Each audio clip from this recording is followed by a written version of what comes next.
विज्ञान के बारे में देखते हैं। जीव विज्ञान क्या है? लुसेंट का है, आर्सोला लुसेंट। जीव विज्ञान बायोलॉजी विज्ञान का शाखा के जीव विज्ञान के अंतर्गत जीवधारियों का अध्ययन करते हैं, तो जीव विज्ञान हो गया। बायोलॉजी तो रहेगा तो बायो होता है, एगो लोगी होता है। बायो का अर्थ होता है जीवन, लाइफ, और एगो लोगी माने लोगस, और लोगस का अर्थ होता है अध्ययन करना, स्टडी, यानी जीवन का अध्ययन करना ही बायोलॉजी कहलाता है। जीवन का अध्ययन करना ही बायोलॉजी कहलाता है। बायोलॉजी जो शब्द है, शब्द जीव विज्ञान शब्द, तो शब्द जो दिया है, शब्द 1801 ईस्वी में दिया था। 1801 ईस्वी में कौन दिया था? तो सबसे पहले लैमार्क, फ्रांस का था। यही फ्रांस लैमार्क जी दिए थे जीव विज्ञान शब्द का प्रयोग। लैमार्क दिए थे पहला तोरी, और ट्रेवी रेनस ने दिया था, जर्मनी का था। लैमार्क और ट्रेवी रेनस ने जर्मनी का था। लैमार्क फ्रांस के और ट्रेवी रेनस जर्मनी के, यही दिया था दोनों। लैमार्क और ट्रेवी रेनस ने दिया था जीव विज्ञान शब्द कहेगा तब 1801 में। नेक्स्ट, जीव विज्ञान एक क्रमबद्ध ज्ञान के रूप में विकसित होल था। किस रूप में? क्रमबद्ध ज्ञान, क्रम के अनुसार पढ़ना भी चाहिए, ज्ञान लेना है तो। और ग्रीक दार्शनिक अरस्तु, ग्रीक माने ग्रीक देश का रहने वाला था, यूनान देश का कहते हैं ना ग्रीक।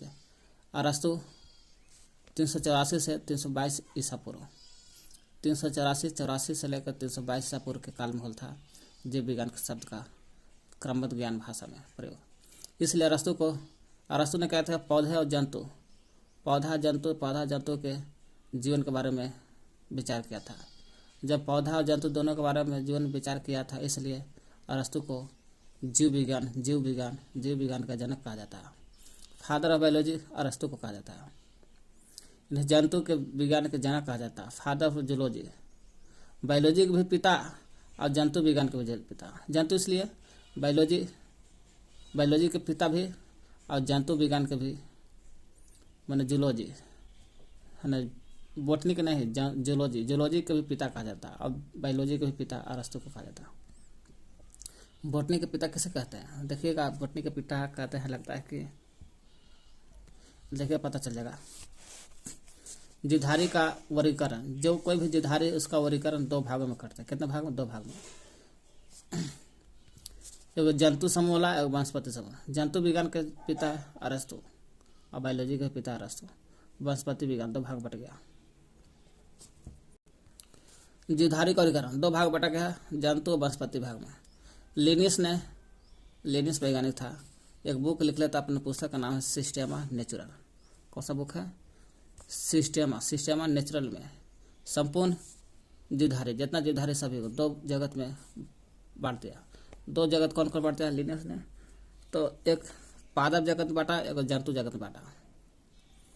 पादप को प्लांट किंगडम बोलते हैं और जंतु जगत को एनिमल किंगडम बोलते हैं। किंगडम पूछेगा, सिस्टेमा नेचुरल के पुस्तक लिखा है लिनियस। सिस्टेमा नेचुरल में कितने भाग में बटा है?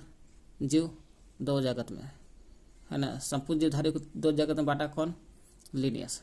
सिस्टेमा नेचुरल पुस्तक में पादप जगत, पेड़ पौधा और जंतु जगत में बांटा, प्लांट किंगडम और एनिमल किंगडम में।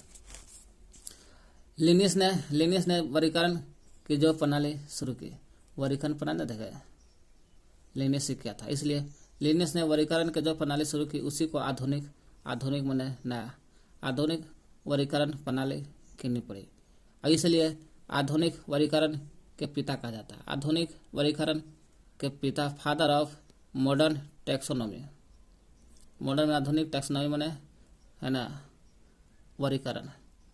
आधुनिक वर्गीकरण के पिता किसे कहते हैं? लिनियस को। क्यों? क्योंकि जीव को 2 भाग बांट दिया था सिस्टेमा नेचर पुस्तक में। क्या कहते हैं? लिनियस ने सिस्टेमा नेचर पुस्तक लिखा, 2 जगत में बांट दिया जीवधारी को, एगो पादप एगो जंतु।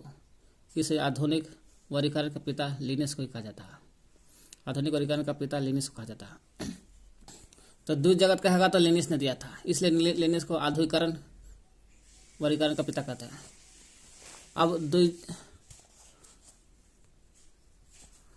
अब जीवधारी को 5 जगत आता है। 2 जगत से बाद लिनियस के बाद 5 2 जगत को हटा करके हिट करने का किया, दो जगत को हटा करके हिट करने हुटकते हुटकते 1969 में 5 जगत प्रणाली ला दिया। कौन? 5 जगत। कौन कौन है 5 जगत? कहा कि जीवधारी को 5 जगत में बांट दिया हिटकर 1969 में। हिट करने 5 जगत कौन? Monera Monera, protista protista protista, पादप पादप पादप, कवक पादप को प्लांट बोलते हैं, कवक फंजाई फंजाई कवक, जंतु जंतु एनिमल।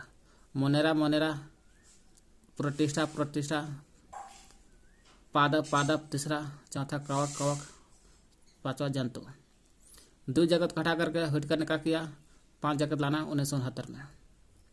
मोनेरा प्रोटिस्टा पादप कवक जंतु में बांटा। चलिए पारा से पढ़ते हैं हम लोग। मोनेरा मोनेरा इसी जगत मोनेरा में सभी प्रोकैरियोटिक जीव आते हैं। प्रोकैरियोटिक जीव मोनेरा में आते हैं। प्रोकैरियोटिक जीव का मतलब होता है अर्थात जीवाणु, साइनोबैक्टीरिया, आर्कीबैक्टीरिया समझ के जाते हैं। तंतुमय जीवाणु भी इसी जगत में आते हैं। तो मोनेरा में कौन को देखे? प्रोकैरियोटिक जीवाणु प्रोकैरियोटिक जीव कहती है तो समझिए कि जीवाणु साइनोबैक्टीरिया आर्कीबैक्टीरिया आते हैं। और तंतुमय जीवाणु है, लेकिन तंतुमय जीवाणु भी मोनेरा में। प्रोटिस्टा में इस जगह में विविध प्रकार के एक कोशिकीय आते हैं। इसमें कोशिकीय आता है। प्रोटिस्टा में एक कोशिकीय, मोनेरा में प्रोकैरियोटिक। प्रोटिस्टा में कोशिकीय एक कोशिकीय, प्राय जलीय जीव यूकैरियोटिक जीव समझ के देते हैं। एक कोशिकीय तो करते हैं, जलीय जितना यूकैरियोटिक जीव है सब आता है। यूकैरियोटिक वाला जीव प्रोटिस्टा में आता है और प्रोकैरियोटिक कहा जाएगा मोनेरा में, यूकैरियोटिक कहा जाएगा एक कोशिकीय कहेगा प्रोटिस्टा में। पादप जंतु के बीच स्थित इग्लेना भी इसी जगत में आता है। एग्लिना मतलब कि एग्लिना का पादप पेड़ पौधा जंतु और पेड़ पौधा के बीच के कड़ी माना जाता है एग्लिना भी प्रोटिस्टा में आता है। यह 2 प्रकार के प्रोटिस्टा 2 प्रकार के जीवन पद्धति को प्रदर्शित करता है और 2 प्रकार के जीवन पद्धति को प्रदर्शित करता है, इसलिए एगो पेड़ एगो जंतु जो एग्लिना आता है वही 2 प्रकार के जीवन को प्रदर्शित करता है। सूर्य के पहला 2 प्रकार कौन कौन है? सूर्य के प्रकाश में स्वपोषी और सूर्य का प्रकाश नहीं रहेगा तो इतर पोषी। इसके अंतर्गत साधारणतः प्रोटोजोआ आता है। प्रोटिस्टा के अंतर्गत प्रोटोजोआ आता है। प्रोटोजोआ भी आता है। प से प्रोटिस्टा, प्र से प्रोटोजोआ। क्या कहते हैं प्रोटिस्टा में? एक कोशिकीय जीव प्राय जलीय यूकैरियोटिक जीव आता है। जलीय यूकैरियोटिक जीव। एग्लिना भी आता है। एग्लिना जो जीव जंतु और पादप के बीच का कड़ी माना जाता है। 2 प्रकार के प्रोटिस्टा जीवन पद्धति को प्रदर्शित करता है, को सपोषी को इतर पोषी परपोषी बोलते हैं। प्रोटोजोआ भी आता है। प से प्रोटिस्टा प से प्रोटोजोआ भी आता है इसमें। पादप में इस जगत में सभी रंगीन बहुकोशिकीय प्रकाश संश्लेषी उत्पादक जीव समित है। सभी रंगीन जितना जीव है रंगीन पेड़ पौधा सब आता है। बहुकोशिकीय सभी रंगीन बहुकोशिकीय। एक कोशिकीय तो प्रोटिस्टा में आ गया। बहुकोशिकीय कहेगा तो पादप में सभी रंगीन बहुकोशिकीय और प्रकाश संश्लेषी उत्पादक जीव समित रहते हैं। प्रकाश संश्लेषी उत्पादक इसमें भी प्रोटिस्टा भी आता है। प्रकाश सूर्य के प्रकाश में स्वपोषी। सभी रंगीन बहुकोशिकीय प्रकाश संश्लेषी उत्पादक जीव भी पादप में आते हैं। शैवाल मौस पुष्पीय और अपुष्पीय बीजीय पौधे इसी जगत के हैं। क्या कहते हैं पादप प्लांट में सभी रंगीन बहुकोशिकीय प्रकाश संश्लेषी उत्पादक जीव आते हैं। सवाल मौस पुष्पीय सवाल मौस पुष्पीय अपुष्पीय बीजीय पौधा सब आता है पादप में। कवक फंजाई इसमें यूकैरियोटिक तथा परपोषी द्विधाली शामिल किए जाते हैं। यूकैरियोटिक देखा जाए तो प्रोटिस्टा में आता है यूकैरियोटिक और यूकैरियोटिक परपोषी दोनों आता है कवक में। खाली यूकैरियोटिक कहेगा तो प्रोटिस्टा में आता है। तो कवक में देखिए क्या फंजाई में यूकैरियोटिक परपोषी द्विधाली शामिल होते हैं जिन्हें अवशोषण द्वारा पोषण होता है। यूकैरियोटिक परपोषी जो भी है अवशोषण द्वारा पोषण होता है। ये सभी इतर पोषी है। क्यों? यूकैरियोटिक परपोषी जो है अवशोषण द्वारा पोषण है, इसलिए इतर पोषी है। ये परजीवी अथवा मृत्यु परजीवी होती है। परजीवी हो सकता है, दूसरे जीव पर खा पी सकता है कवक, मृत्यु परजीवी मरला के बाद दूसरे जीव को खाएगा। इसकी कोशिका भित्ति काइटिन नामक जटिल शर्करा की बनी होती है। किसका? जटिल शर्करा। पूछे कवक क्या कहते हैं? कवक यूकैरियोटिक तथा परपोषी दोनों निर्धारित समझ कहते हैं। अवशोषण द्वारा पोषण होता है। जब अवशोषण द्वारा पोषण होता है इसे इतरपोषी कहते हैं। इतरपोषी है यह परजीवी तथा मृत्यु परजीवी दोनों होता है। कवक के कोशिका भित्ति जो होता है, कवक के कोशिका भित्ति, क से कोशिका भित्ति, क से कवक, क से काइटिन नामक जटिल शर्करा की बनी होती है। जंतु एनिमल, इस जगत में सभी बहुकोशिकीय जंतु संभोजी है। बहुकोशिकीय जंतु से हालांकि पादप में पादप में आता है बहुकोशिकीय पेड़ पौधा में, और जंतु में भी आता है बहुकोशिकीय जंतु संभोजी आता है। बहुकोशिकीय जंतु संभोजी। यूकैरियोटिक, यूकैरियोटिक हालांकि इसमें भी है, कवक में भी यूकैरियोटिक है और प्रोटिस्टा में भी यूकैरियोटिक है और जंतु में भी यूकैरियोटिक है। उपभोक्ता जीव शब्द कहते हैं। तो जंतु में क्या कहते हैं? बहुकोशिकीय जंतु संभोजी आते हैं। यूकैरियोटिक उपभोक्ता जीव शब्द किए जाते हैं।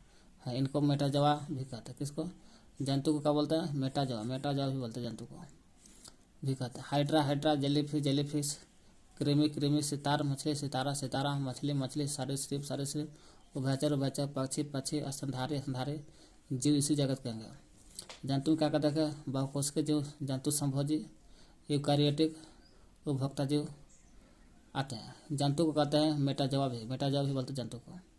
हाइड्रा जेलीफिश कृमि सितार मछली सरीसृप उभयचर पक्षी स्तनधारी सब आते हैं जंतु में। वर्गीकरण के पिता कहते हैं लिनियस का। वही वर्गीकरण के आधारभूत इकाई जाति है। जाति से ही पता चलता है कोई चीज का वर्गीकरण होता है। जाति को स्पेसीज बोलते हैं इसमें।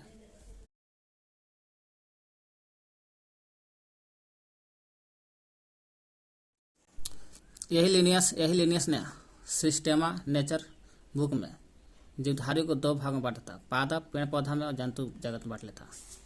इसलिए आधुनिक वर्गीकरण का पिता कहा जाता है, फादर ऑफ मॉडर्न टेक्सोनॉमी। वही लिनियस यहाँ 1700 जीवों का नाम के दो नाम पद्धति दिया था, दो भाग में बांट लेता है। तो जीवधारी को दो भाग में बांट लेता है। ये जीव के नामकरण के बारे में देखते हैं। वही लिनियस ने जीव के नामकरण भी किया था, द्विनाम पद से नामकरण किया था। 1753 ईस्वी की बात है। 1753 ईस्वी में कैरोलस लिनियस है ना, जब जीवधारी को दो भाग में बांट करके जीवों का नामकरण दिया, वो भी द्विनाम पद थी। जो 1753 ईस्वी में कैरोलस लिनियस नामक वैज्ञानिक था। कैरोलस लिनियस नाम का वैज्ञानिक था, जिन्हें वर्गीकी का जन्मदाता कहते हैं। अभी देख ले, फादर ऑफ टेक्सोनॉमी भी कहते हैं। यही लिनियस ने 1753 ईस्वी में जीवों के द्विनाम पद्धति दिया। द्विनाम मतलब दो नाम दिया था। इस पद्धति के अनुसार मैंने जीव के द्विनाम पद्धति के अनुसार प्रत्येक जीवधारी का नाम लैटिन भाषा के दो शब्द से मिलकर बना। कौन सा भाषा? लैटिन भाषा। जितना जीवधारी है उसका लैटिन भाषा से मिलकर के बना है। लैटिन भाषा के दो शब्द से मिला है। कौन कौन दो शब्द से? पहला शब्द बोलता है कि वंश का नाम था, पहला शब्द वंश और दूसरा जाति का नाम है, जो लैटिन भाषा से दो शब्द से वंश का नाम जाति के नाम से बना है। इसमें कुछ नहीं है। वंश तथा जाति नाम के बाद उसके वर्गीविद मतलब वैज्ञानिक जो खोजा है, वैज्ञानिक का नाम लिखा जाता है, जिसने सबसे पहले उस जाति को प्रदान किया या खोजा है, जिसने इस जाति को सबसे पहले वर्तमान नाम प्रदान किया। जैसे मानव का वैज्ञानिक नाम होमो सैपियंस है, होमो सैपियंस लिन है। इसका अर्थ हुआ कि सैपियंस जो है होमो जो है वंश का नाम हो गया, और सैपियंस जो है जाति का नाम है, और लिन जो है उस वैज्ञानिक का जो खोजले होगा या उस सबसे पहले पता किया होगा।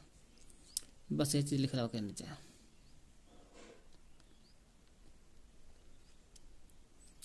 जो होमो इस जाति को होमो सैपियंस नाम से पुकारा होगा, देख लीजिए। ये तो यहाँ लिखा है पूरा डिटेल देख लीजिएगा।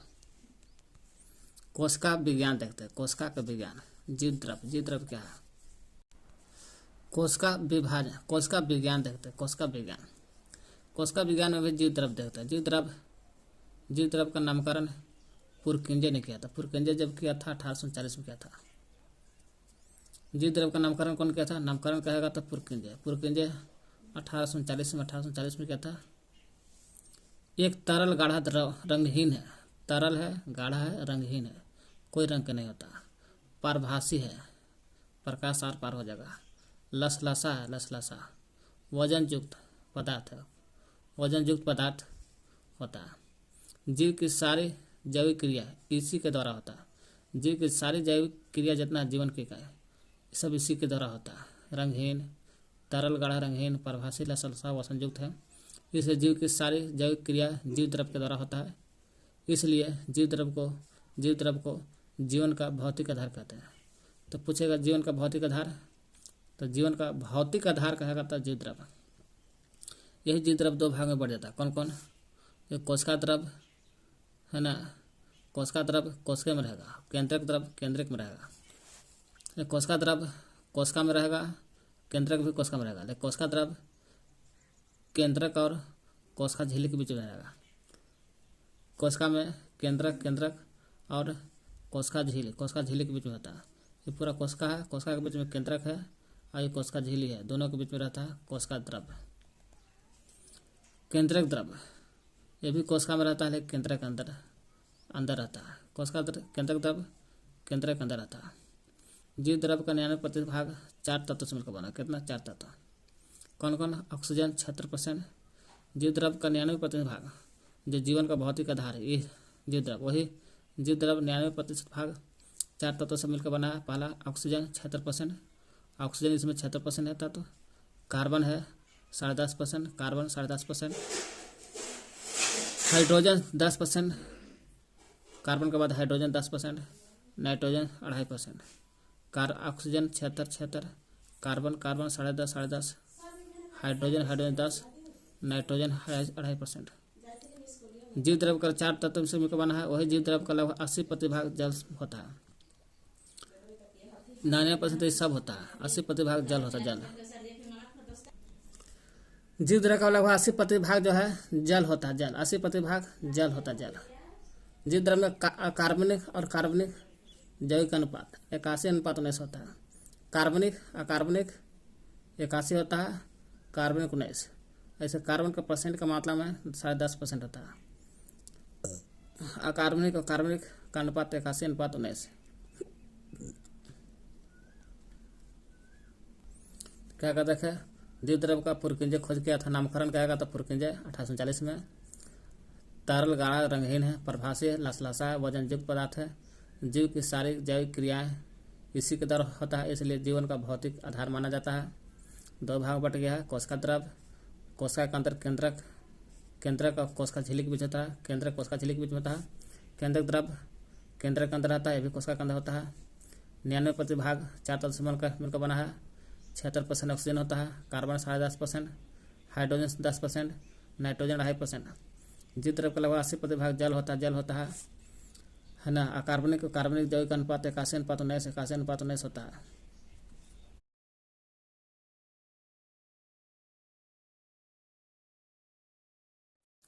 कोशिका के बारे में देखते हैं। कोशिका में ही देख रहे थे हम लोग, कोशिका द्रव था। केंद्रक और कोशिका झिल्ली के बीच में कोशिका द्रव था। कोशिका में एक कोशिका केंद्रक भी होता है। कोशिका सेल जीवन की सबसे छोटी कार्यात्मक और संरचनात्मक इकाई है। जीवन का सबसे छोटी कार्यात्मक और संरचनात्मक इकाई माना जाता है। कौन? कोशिका। कोशिका के अध्ययन को विज्ञान को साइटोलॉजी कहलाता है। कोशिका शब्द जो दिया, शब्द सबसे पहले अंग्रेज वैज्ञानिक दिया था। रॉबर्ट हुक 1665 में दिया था। पूछ सकता है कोशिका शब्द का प्रयोग सबसे पहले अंग्रेजी वैज्ञानिक रॉबर्ट हुक ने दिया। रॉबर्ट हुक ने कब दिया था? 1665 में दिया था। 1665 में। सबसे छोटी कोशिका जीवाणु शब्द तो दे दिया। कोशिका शब्द सर्वप्रथम अंग्रेजी वैज्ञानिक रॉबर्ट हुक ने 1665 ईस्वी में, या 1665 लिख सकता है, 1665 में दिया था रॉबर्ट हुक ने कोशिका शब्द का प्रयोग। वही सबसे छोटी कोशिका जीवाणु माइकोप्लाज्मा गैल्वेस्टिका को होती है। सबसे छोटी कोशिका किसका होता है? जीवाणु को होता है। जीवाणु में किसका? माइकोप्लाज्म गैलीसेप्टिकमा गैलीसेप्टिकमा होती है। इससे छोटी कोशिका कोई घबे नहीं करता। जीवाणु माइकोप्लाज्म गैलीसेप्टिकमा क्या होता है, सबसे छोटी कोशिका। सबसे लंबी कोशिका छोटी तो हो गया जीवाणु माइकोप्लाज्म गैलीसेप्टिकम के, ठीक है। लंबी किसका होता है, लंबा कोशिका तंत्रिका होता है। लंबी कोशिका तंत्रिका तंत्र की होती है। बड़ी कोशिका कहेगा तो शत्रुवृत्त के अंडा का होता है। छोटी हो गया जीवाणु माइकोप्लाज्म गैलीसेप्टिकम के, लंबी कहेगा तंत्रिका तंत्र के होता है। बड़ी कहेगा तो शत्रुवृत्त के अंडा जो होता है उसी का होता है सबसे बड़ी कोशिका। कोशिका सिद्धांत का प्रतिपादन, देखिए सिद्धांत की बात हो रहा है। सिद्धांत के कहेगा तो आपको लोग बोलना है। सिद्धांत यही कहेगा था 1838-39 में। 38 में स्लाइडन, 39 में स्वान ने दिया था। स्लाइडन स्वान।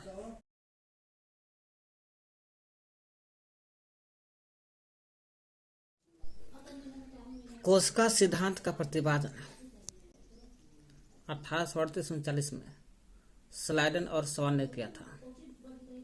सिद्धांत कहेगा तब। कोशिका सिद्धांत के मुख्य बातें कुछ इस प्रकार है। कोशिका सिद्धांत के कहता है 1839 में स्लाइडन स्वान ने बोला था कि प्रत्येक जीव की उत्पत्ति एक कोशिका से होता है। प्रत्येक जीव की उत्पत्ति एक कोशिका से होता है और प्रत्येक जीव के शरीर एक कोशिका से रहे या अनेक कोशिका से बना होता है। एक कोशिका से स्टार्ट होता है, अनेकों कोशिका से बन सकता है। एक से बन सकता है, अनेकों से बन सकता है शरीर। प्रत्येक कोशिका एक स्वाधीन इकाई है। प्रत्येक कोशिका का है, प्रत्येक कोशिका एक स्वाधीन इकाई माना जाता है। स्वाधीन इकाई का मतलब होता है कि इकाइयों का एक स्वाधीन इकाई है, तथापि सभी कोशिकाएं मिल जाए तो काम करती है, फलस्वरूप एक जीव का निर्माण हो जाता है। कोशिका का निर्माण जिस प्रक्रिया से होता है उसमें केंद्रक, मुख्य अभिकर्ता, क्रिएटर होता है। कोशिका का जब निर्माण होता है, जिस प्रक्रिया से कोशिका बनता है उसमें केंद्रक महत्वपूर्ण भाग लेता है। केंद्रक, एक केंद्र टूटता है तो दूसरा कोशिका बनता है। कोशिका दो प्रकार का होता है, एक प्रोकैरियोटिक कोशिका, एक यूकैरियोटिक कोशिका। प्रोकैरियोटिक, यूकैरियोटिक कोशिका होता है। प्रोकैरियोटिक कोशिका देख मोनेरा जब व्हिटकर ने 5 जगत प्रणाली में बदला था 1969 में, वही मोनेरा में आता है प्रोकैरियोटिक कोशिका, है ना। जैसे जीवाणु, साइनोबैक्टीरिया, आर्कियोबैक्टीरिया, तंतु जीवाणु सब आता है प्रोकैरियोटिक यानी मोनेरा में। यूकैरियोटिक में आता है प्रोटिस्टा जो एक कोशिकीय होता है, वही यहाँ पर। कोशिका दो प्रकार के होते हैं, प्रोकैरियोटिक, यूकैरियोटिक। प्रोकैरियोटिक, पहले प्रोकैरियोटिक कोशिका देखते हैं। प्रोकैरियोटिक कोशिका में हिस्टोन प्रोटीन नहीं होता है, जिसके कारण क्रोमैटिन नहीं बनता है। जब हिस्टोन प्रोटीन नहीं होगा तो क्रोमैटिन नहीं बनेगा। केवल डीएनए का गुणसूत्र ही गुणसूत्र के रूप में पड़ा रहता है। प्रोकैरियोटिक कोशिका में हिस्टोन प्रोटीन नहीं रहता है तो क्रोमैटिन नहीं बनता। जब क्रोमैटिन नहीं बनता तो केवल डीएनए रहता है। डीएनए गुणसूत्र के रूप में पड़ा रहता है। अन्य कोई आवरण इसे घेरे नहीं रहता है। कोई आवरण प्रोकैरियोटिक कोशिका को नहीं घेरता है। इसलिए अतः केंद्रक नामक का कोई विकसित कोशिकांग इसमें नहीं होता। कोई आवरण नहीं रहेगा तो केंद्रक नहीं बनेगा। इसलिए केंद्रक नाम के कोई विकसित कोशिकांग इसमें नहीं होता। जीवाणुओं और नील हरित शैवाल में ऐसी ही कोशिका होती है, चाहे जीवाणु रहे, नील हरित शैवाल रहे। देखिए क्या कहते हैं, प्रोकैरियोटिक कोशिका में हिस्टोन प्रोटीन नहीं रहता है। जब हिस्टोन प्रोटीन नहीं रहेगा तो क्रोमैटिन नहीं बनेगा। क्रोमैटिन नहीं बनता तो केवल डीएनए गुणसूत्र के रूप में रहता है और कोई आवरण नहीं बनता है। आवरण घेरे नहीं रहता है। जब घेर नहीं रहा आवरण तो समझिए केंद्रक नाम का कोई चीज़ नहीं विकसित होता। जब केंद्रक नहीं हुआ तो जीवाणु नील हरित शैवाल प्रोकैरियोटिक कोशिका में आता है। मोनेरा में आता है प्रोकैरियोटिक जीवाणु, साइनोबैक्टीरिया, आर्कियोबैक्टीरिया, तंतु में जीवाणु। इसमें डीएनए नहीं रहता है। डीएनए रहता है लेकिन हिस्टोन प्रोटीन नाम के केंद्रक नहीं रहता। अब देखते हैं हम लोग प्रोटीन कोशिका में हिस्टोन प्रोटीन नहीं रहता है, क्रोमेटिन नहीं बनता। जब क्रोमेटिन नहीं बनता केवल डीएनए गुण रहता है, कोई आवरण घेरले नहीं रहता, इसलिए केंद्रक नहीं रहता। जीवाणु नील है सवाल रहता है, एग्जाम्पल है। अब यूकारियोटिक कोशिका, तो प्रोटिस्टा में आता है एक कोशिकीय जीव, जलीय यूकारियोटिक कोशिका जीव आता है। कवक जो है, कवक में भी देख रहे हैं यूकारियोटिक आता है कोशिका जीव। जंतु है, जंतु रहे, कवक रहे और प्रोटिस्टा रहे, सभी में है प्रोटिस्टा, कवक, जंतु सभी में देख रहे हैं कि यूकारियोटिक कोशिका है। यूकारियोटिक कोशिका का देखते हैं, इन कोशिका में दोहरी झिल्ली रहता है, इसमें कोई आवरण घेरले नहीं है, इसलिए केंद्रक नहीं रहता। इसमें दोहरी झिल्ली के आवरण रहता है। और जब दोहरी झिल्ली का आवरण हो गया यूकारियोटिक कोशिका में, तो केंद्रक आवरण होगा। केंद्रक आवरण होगा तो इसलिए केंद्रक पाया जाता है।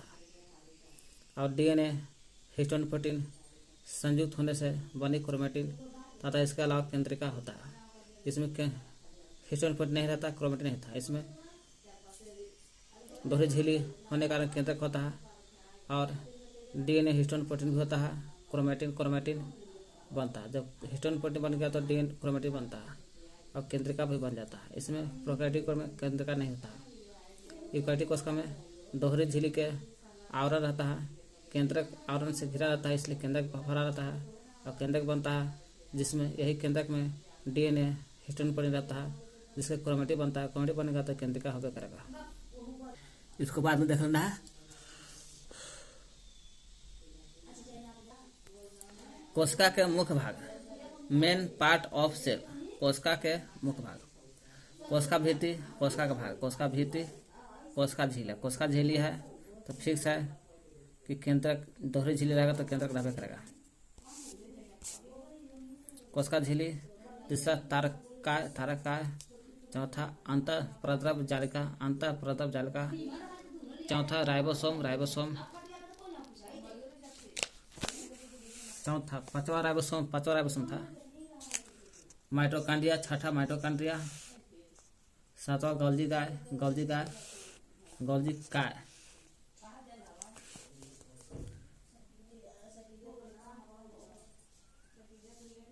आठवां लाइसोसोम, लवक, रसधानी, केंद्रक भी रहता है कोशिका में।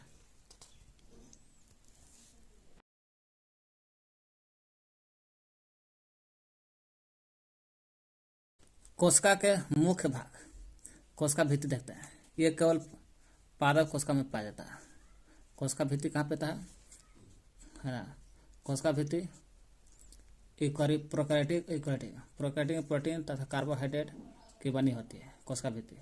और यही यूकारियोटिक कोशिका जब रहेगा, यूकारियोटिक में रहता है कोशिका भित्ति यूकारियोटिक रहेगा, सेलुलोज की बनता है, सेलुलोज।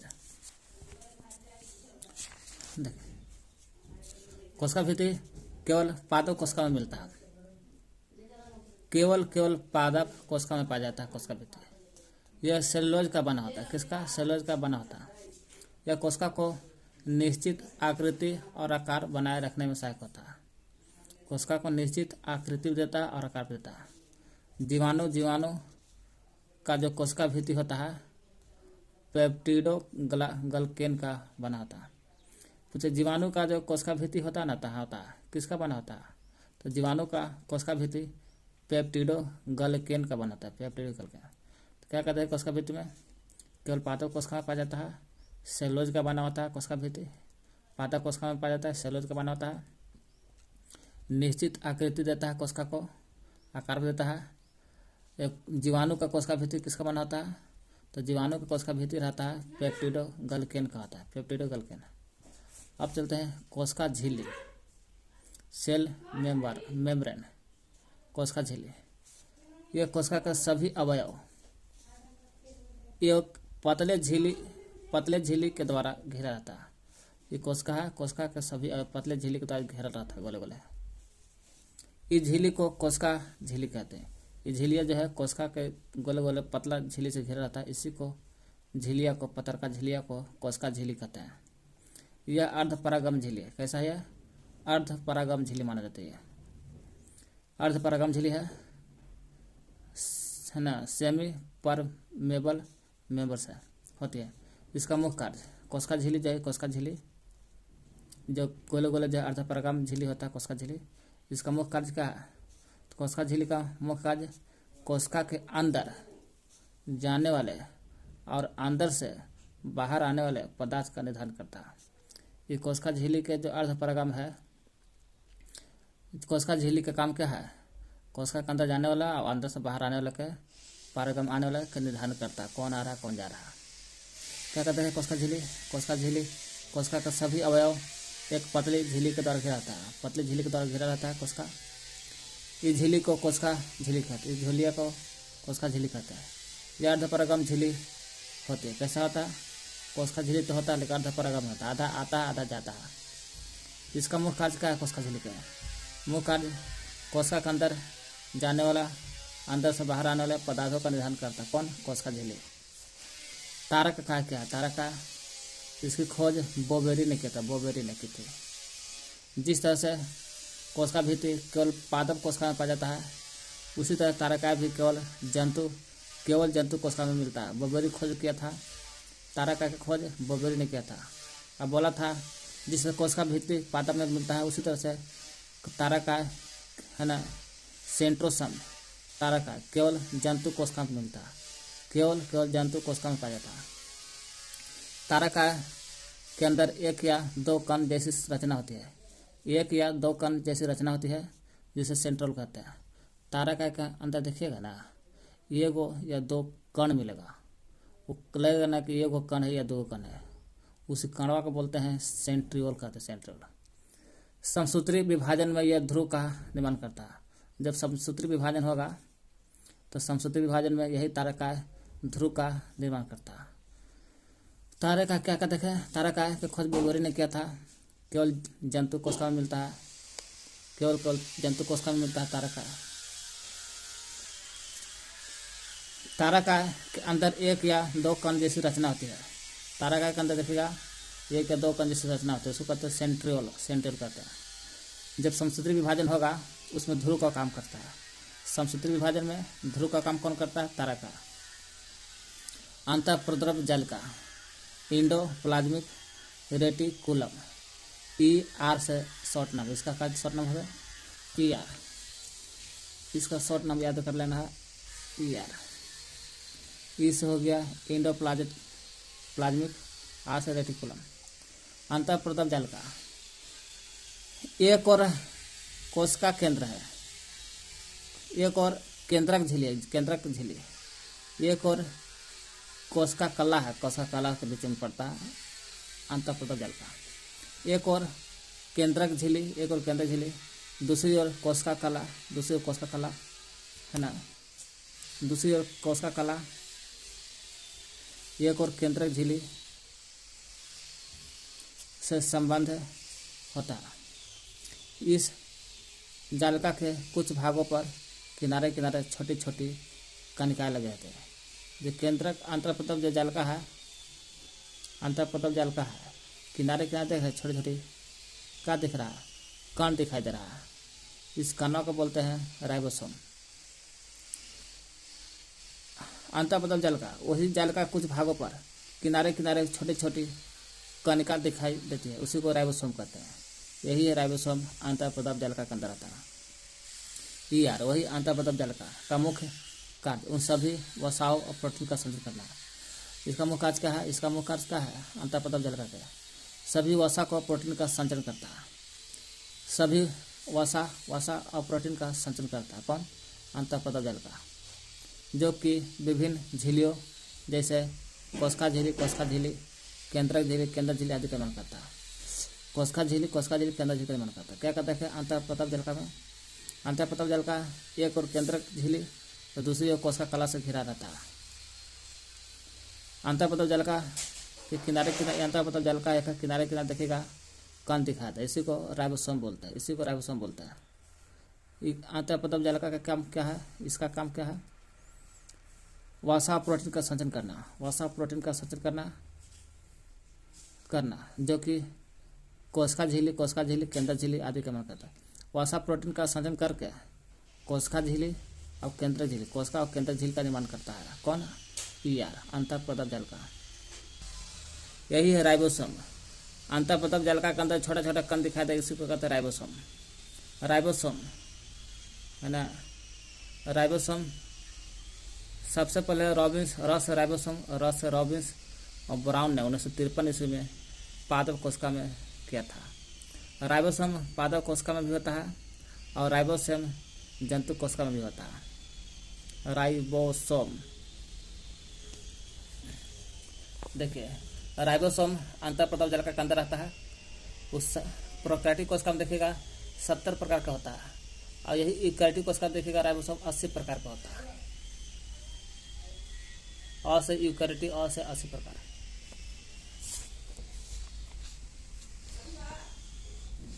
राइबोसोम यह रस है रॉबिन्स और ब्राउन ने जब पादप कोशिका में देख लेता 1953 ईस्वी में पादप कोशिका में देख लेता। पादप कोशिका में ही केवल कोशिका भीतर केवल पादप कोशिका में होता है ना, पादप कोशिका में केवल कोशिका भीतर होता है।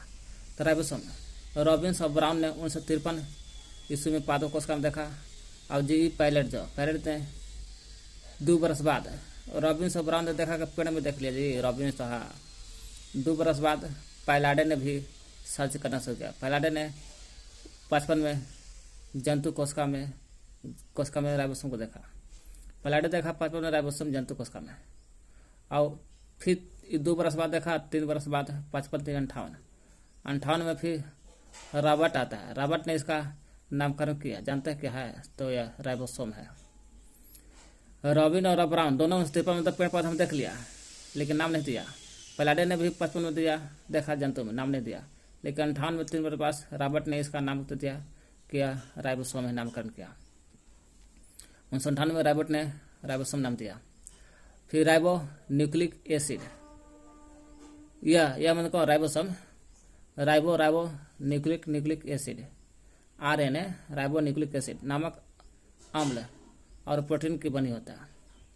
पूछेगा राइबोसोम किसका बना होता है? तो RNA का बना होता है। राइबो न्यूक्लिक एसिड नामक अम्ल और प्रोटीन की बनी होते हैं।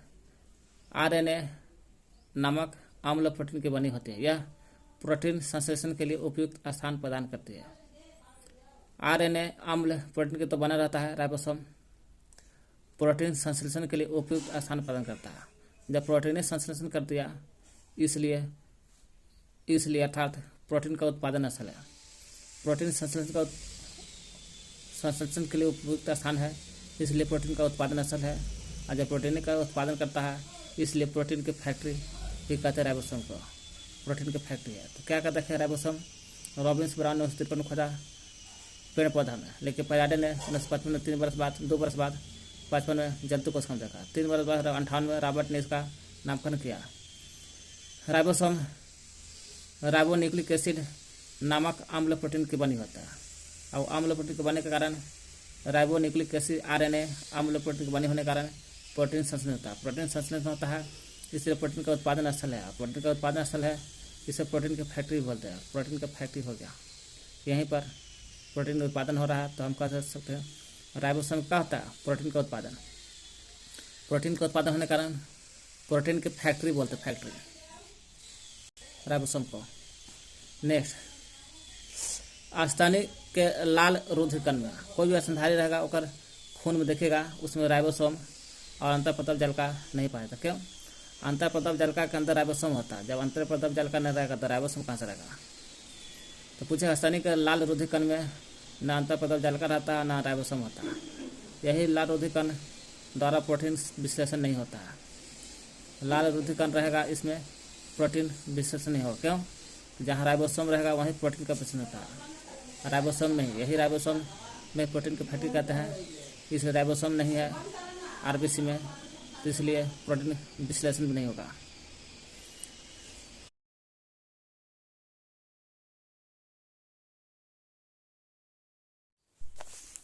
माइटोकॉन्ड्रिया, माइटोकॉन्ड्रिया है जो माइटोकॉन्ड्रिया को कहा जाता है कोशिका शक्ति का केंद्र। माइटोकॉन्ड्रिया की खोज आल्टमैन ने किया 1886 में। माइटोकॉन्ड्रिया खोज किसने किया था? तो माइटोकॉन्ड्रिया खोज आल्टमैन 1886 में किया था और इसका नाम दिया था बेंडा। आल्टमैन ने खोज कर दिया 1886 में माइटोकॉन्ड्रिया के, लेकिन माइटोकॉन्ड्रिया नाम नहीं दिया था, कहा कि ऐसा चीज़ है। अब बेंडा ने आके इसका नाम दे दिया था माइटोकॉन्ड्रिया है, माइटोकॉन्ड्रिया नाम दिया, बेंडा नाम दिया। यह कोशिका का श्वसन स्थल है। कोशिका जो है, जो सांस लेता है, सांस लेने वाला स्थल है माइटोकॉन्ड्रिया से ही कोशिका लोग सांस लेते हैं, इसलिए सांस लेता है तो कोशिका का शक्ति केंद्र कहते हैं। कोशिका का श्वसन स्थल है। कोशिका में इसकी संख्या निश्चित नहीं है। कोशिका में सोचिएगा कि माइटोकॉन्ड्रिया की संख्या निश्चित हो जाए, निश्चित नहीं है, भले सांस लेता है माइटोकॉन्ड्रिया से। ऊर्जा युक्त कार्बनिक पदार्थ, ऊर्जा युक्त कार्बनिक पदार्थों का ऑक्सीकरण माइटोकॉन्ड्रिया में होता है। ऊर्जा युक्त कार्बनिक पदार्थ जो रहता है, वैसा कार्बनिक पदार्थ जिसमें ऊर्जा रहता है, उसका ऑक्सीकरण होता है कार्बनिक पदार्थ का, उसका ऑक्सीकरण माइटोकॉन्ड्रिया में ही होता है, माइटोकॉन्ड्रिया में होता है, जिससे काफ़ी मात्रा में ऊर्जा निकलता है। क्यों? ऊर्जा वाला कार्बनिक पदार्थ का ऑक्सीकरण हो गया तो ऊर्जा है, ये तो ऊर्जा काफ़ी मात्रा में निकलेगा, इसलिए माइटोकॉन्ड्रिया को कोशिका का शक्ति केंद्र कहते हैं, कि कोशिका का शक्ति का केंद्र है, पावर हाउस ऑफ सेल, कोशिका का शक्ति केंद्र। इसे कोशिका का इंजन भी कहते हैं। जब कोशिका का शक्ति केंद्र है तो कोशिका का इंजन भी बोलते हैं, इंजन है किसको? माइटोकॉन्ड्रिया को। यूकैरियोटिक कोशिका के भीतर प्रोकैरियोटिक कोशिका माना जाता है। यूकैरियोटिक कोशिका के भीतर प्रोकैरियोटिक कोशिका माना जाता है। क्या कहते हैं हम लोग? माइटोकॉन्ड्रिया। माइटोकॉन्ड्रिया की खोज आल्टमैन 1886 में किया था, नाम दिया था बेंडा, नाम दिया था। कोशिका का श्वसन स्थल है, श्वसन स्थल है। माइटोकॉन्ड्रिया क्या है? कोशिका का श्वसन स्थल है। इसकी संख्या, माइटोकॉन्ड्रिया की संख्या निश्चित नहीं है, और निश्चित नहीं होता है, और ऊर्जा युक्त कार्बनिक पदार्थ का ऑक्सीकरण होगा तो बहुत मात्रा में ऊर्जा निकलता है। जब ऊर्जा निकलेगा तो जाहिर सी बात है, तो माइटोकॉन्ड्रिया को कोशिका का शक्ति केंद्र कहेंगे या कोशिका का इंजन भी बोलते हैं। यूकैरियोटिक कोशिका के अंदर प्रोकैरियोटिक कोशिका माना जाता है। डीएनए कहाँ मिलता है? डीएनए मिलेगा केंद्रक में, केंद्रक में मिलता है, माइटोकॉन्ड्रिया में, हर लघु में मिलता है। माइटोकॉन्ड्रिया में भी मिलता है, केंद्रक में भी मिलता है डीएनए। डीएनए कहेगा केंद्रक, डीएनए केंद्रक के, और माइटोकॉन्ड्रिया हर लघु में पाया जाता है।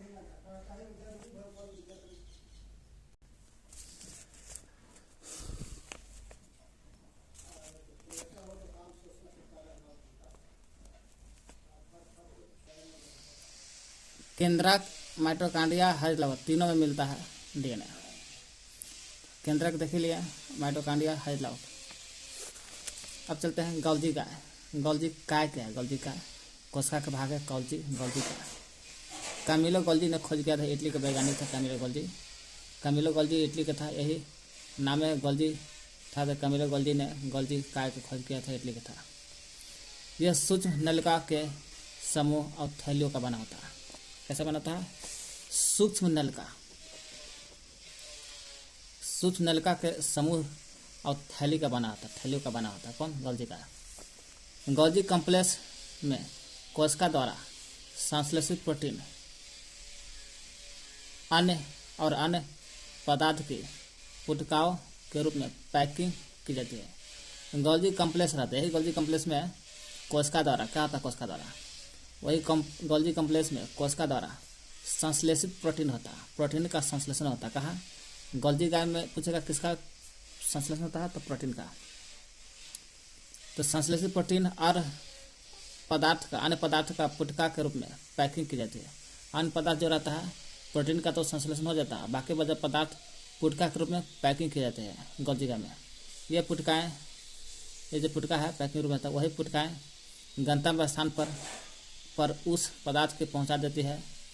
यदि कोई पदार्थ कोशिका से बाहर स्थापित होता है, कोई पदार्थ कोशिका से बाहर जाती है, तो उस पदार्थ वाली पुटकाएँ उस कोशिका झिल्ली के माध्यम से बाहर निकल जाता है। कोशिका झिल्ली के माध्यम से बाहर निकलता है। कौन? गोल्जी का। इस प्रकार गोल्जी गाय को हम कहते हैं क्या, कोशिका के अणुओं का यातायात। कोशिका के अणुओं का यातायात किसे कहते हैं, गोल्जी गाय को प्रबंधन कहते हैं। कोशिका के अणुओं का यातायात प्रबंधन कहते हैं। यह कोशिका भित्ति लाइसोसोम का निर्माण भी करता है। जो कोशिका भित्ति जो है, ये कोशिका भित्ति गोल्जी गाय जो कोशिका है, यह कोशिका भित्ति जो पेड़ पौधा मिलता है, और लाइसोसोम का निर्माण करता है। कौन, गोल्जी गाय। गोल्जी गाय कोशिका भित्ति और लाइसोसोम का निर्माण करते हैं। गोल्जी कॉम्प्लेक्स में गोल्जी कॉम्प्लेक्स में कोशिका द्वारा प्रोटीन का संश्लेषण होता है। अन्य पदार्थ के पोटका के रूप में पैकिंग की जाती है। वही गोल्जी कॉम्प्लेक्स में साधारण शर्करा से कार्बोहाइड्रेट का संश्लेषण होता है। सोच लीजिए, गोल्जी कॉम्प्लेक्स में प्रोटीन का संश्लेषण तो होबे करता है और पुटका के रूप में पैकिंग की जाती है। और वही गोल्जी कॉम्प्लेक्स में साधारण शर्करा रहेगा ना, साधारण शर्करा से कार्बोहाइड्रेट का संश्लेषण होता है। यही कार्बोहाइड्रेट का संश्लेषण हो जाता है शर्करा से, और जब शर्करा से क्या बनता है, कार्बोहाइड्रेट का संश्लेषण होता है। जब कार्बोहाइड्रेट बन जाता है तो यही जो राइबोसोम से में निर्मित होकर के प्रोटीन से मिलकर के ग्लाइकोप्रोटीन बनता है। यही कार्बोहाइड्रेट राइबोसोम में जाता है। राइबोसोम में जाकर के प्रोटीन से टकराता है। कौन, कार्बोहाइड्रेट प्रोटीन से टकराता है राइबोसोम में, और जब प्रोटीन से टकराता है तो ग्लाइकोप्रोटीन बनता है। ग्लाइकोप्रोटीन। यहाँ सवाल उठा है, कार्बोहाइड्रेट का संश्लेषण तो शर्करा से का बनता है, कार्बोहाइड्रेट। तो कार्बोहाइड्रेट राइबोसोम में जाएगा। राइबोसोम में फिक्स एक प्रोटीन का संश्लेषण होता है, और प्रोटीन से टकरावे करेगा कार्बोहाइड्रेट, तो बनेगा ग्लाइकोप्रोटीन। तो क्या कहते हैं हम लोग, गोल्जी गाय के खोज कैमिलो गोल्जी इटली का था। सूक्ष्म नलिका समूह और थैली के रूप में बना होता है। प्रोटीन का संश्लेषण होता है और पुटका के रूप में पैकिंग की जाती है। जो ये पुटका जो है, ये पुटका गंतव्य स्थान पर उस पदार्थ को पहुंचा देते हैं। यदि कोई पदार्थ कोशिका से बाहर स्रावित होता है तो उस पदार्थ वाली पुटकाएँ उस कोशिका झिल्ली के माध्यम से बाहर निकाल देती है। जब झिल्ली से बाहर निकालती है, इसलिए हम गोल्जी गाय को कोशिका के अणुओं का यातायात कहते हैं। कोशिका के अणुओं का यातायात प्रबंधन कहते हैं। कोशिका भित्ति और लाइसोसोम का भी निर्माण करता है। गोल्जी गाय का निर्माण करता है कोशिका भित्ति जो पेड़ पौधा मिलता है, लाइसोसोम का निर्माण करता है। लाइसोसोम जो डी डुबे ने खोज करता है, लाइसोसोम खोज 24 प्रकार के एंजाइम पाया जाता है लाइसोसोम में, है ना। आत्मघाती थैलिया कहा जाता है लाइसोसोम को। ये दोनों मिलता है गोल्जी गाय में। गोल्जी गाय कॉम्प्लेक्स में साधारण शर्करा से कार्बोहाइड्रेट बनता है। कार्बोहाइड्रेट जाता है प्रोटीन में रहता है। प्रोटीन राइबोसोम में जाता है, राइबोसोम में ही प्रोटीन रहता है।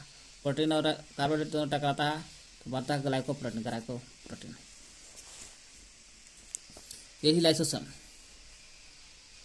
कोशिका भित्ति लाइसोसोम का निर्माण होता है गोल्जी गाय से। यही गोल्जी गाय बनाता है कोशिका भित्ति और लाइसोसोम। तो कोशिका भित्ति तो पढ़ लिए, लाइसोसोम देखते हैं। लाइसोसोम खोज डी डुबे ने किया था। डी डुबे नामक वैज्ञानिक ने किया था। यह सूक्ष्म होता है, गोल है, इकहरी झिल्ली से घिरा थैली जैसी रचना था। सूक्ष्म गोल इकहरी झिल्ली जैसा घिरा रहता है लाइसोसोम। इसका सबसे प्रमुख कार्य क्या है, लाइसोसोम का प्रमुख काम यही है कि बाहरी पदार्थ का भक्षण और पाचन करना। बाहरी पदार्थ का भक्षण करता है, पचा लेता है और पचाता भी लाइसोसोम का काम है। कोशिका में जो भी बाहरी पदार्थ का आएगा उसका भक्षण करेगा, मार देगा और पचाता है। लाइसोसोम में 24 प्रकार के एंजाइम पाया जाता है। कितने? 24 प्रकार के एंजाइम पाया जाता है लाइसोसोम में। और बाहरी पदार्थों का भक्षण और पाचन करता है। इसे आत्मघाती थैली सुसाइड वेसिकल भी कहा जाता है। आत्मघाती थैली लाइसोसोम को कहा जाता है। क्या कहते थे लाइसोसोम? डी डुबे ने खोज किया था। सूक्ष्म गोल इकहरी झिल्ली से घिरा रहता है और थैली से सर रहता है। आत्मघाती थैली कहते हैं इसको। इसका काम है बाहरी पदार्थों का भक्षण करना और पचा देना। 24 प्रकार का एंजाइम पाया जाता है लाइसोसोम में। आत्मघाती थैली कहते हैं इसको, लाइसोसोम को। स्तनधारी के लाल रक्त कणिका में देखिएगा, कोई भी स्तनधारी है लाल रक्त कणिका में लाइसोसोम नहीं पाया जाता। यही स्तनी के लाल रुधिर कण है, लाल रक्त नहीं है। रुधिर कण में राइबोसोम अंतःपदप जालिका नहीं पाया जाता और प्रोटीन विश्लेषण भी नहीं होता। यहाँ है स्तनधारी के, ये स्तनधारी है। लाल रक्त कणिका जो रहता है स्तनधारी के, उसमें लाल रक्त कणिका में लाइसोसोम नहीं पाया जाता है। लवक या लवक यह केवल पादप कोशिका में पाया जाता है, केवल पादप कोशिका में पाया जाता है। यही पादप कोशिका का निर्माण होता है गोल्जी गाय। गोल्जी गाय से बनता है कोशिका भी लाइसोसोम। लाइसोसोम कोशिका भी दोनों पढ़ लिया। वही लवक, लवक कहाँ मिलता है? लवक केवल का पादप कोशिका मतलब पेड़ पौधा मिलता है, लवक का वहीं नहीं मिलता है। 3 प्रकार का होता है लवक पेड़ पौधा में: हरित लवक, क्लोरोप्लास्ट, अवनी लवक, अवनी लवक, ल्यूकोप्लास्ट, वनी लवक, क्रोमोप्लास्ट। हरित, अवर्णी, वर्णी। पहले हरित देखते हैं। हरित लवक ये हरा रंग का होता है। क्यों? क्योंकि इसके अंदर हरे रंग का पदार्थ पर्ण हरित क्लोरोप्लास्ट होता है। इसी सहायता से पौधा जो भी होता है प्रकाश संश्लेषण करता है और भोजन भी बनाता है हरित लवक का नाम। इसलिए हरित लवक को पादप कोशिका का रसोई कहते हैं। पादप ने पेड़ पौधा का कोशिका का रसोई, कोशिका का रसोई मैंने घर खाना बनाने को कहते हैं हरित लवक को। पत्तियों का रंग पीला होता है, कैरोटीन के कारण होता है, कैरोटीन का पीला रंग। अवर्णी लवक यह रंगहीन लवक है, कोई रंग का नहीं होता है अवर्णी लवक।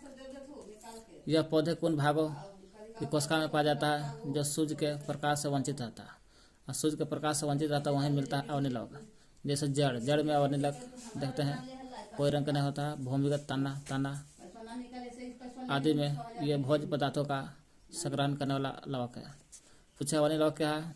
सूर्य के प्रकाश से वंचित रहता है, जड़ में मिलता है, भूमिगत तना रहता है। अवर्णी लवक का काम क्या है? भोज्य पदार्थ का संग्रह करके रख ले रहना। अवर्णी लवक यह रंगीन होता है। जो पहले लाल रंग का होता है, पीला रंग का होता है और नारंगी भी होता है। लाल, पीला, नारंगी होता है। यह पौधे के रंगीन भाग जैसे पुष्प, फल भीति, बीज आदि में पाया जाता है। पुष्प, फल भीति, बीज में पाता है, इसलिए रंगीन होता है। पुष्प, फल भीति, बीज रंगीन होता है अवर्णी लवक का कारण। अवर्णी लवक रंगीन होता है ना, लाल, पीला, नारंगी होता है। पुष्प, फल भीति, बीज में मिलता है। वही अवर्णी लवक का उदाहरण टमाटर में लाइकोपिन अवर्णी लवक रहता है। गाजर में कैरोटीन, देखिए कैरोटीन का रंग पीला भी होता है। पत्ती का रंग पीला कैरोटीन कारण। वही कैरोटीन के कारण गाजर में कैरोटीन, चुकंदर में विटामिन रहता है। टमाटर में लाइकोपिन, गाजर में कैरोटीन, चुकंदर में विटामिन।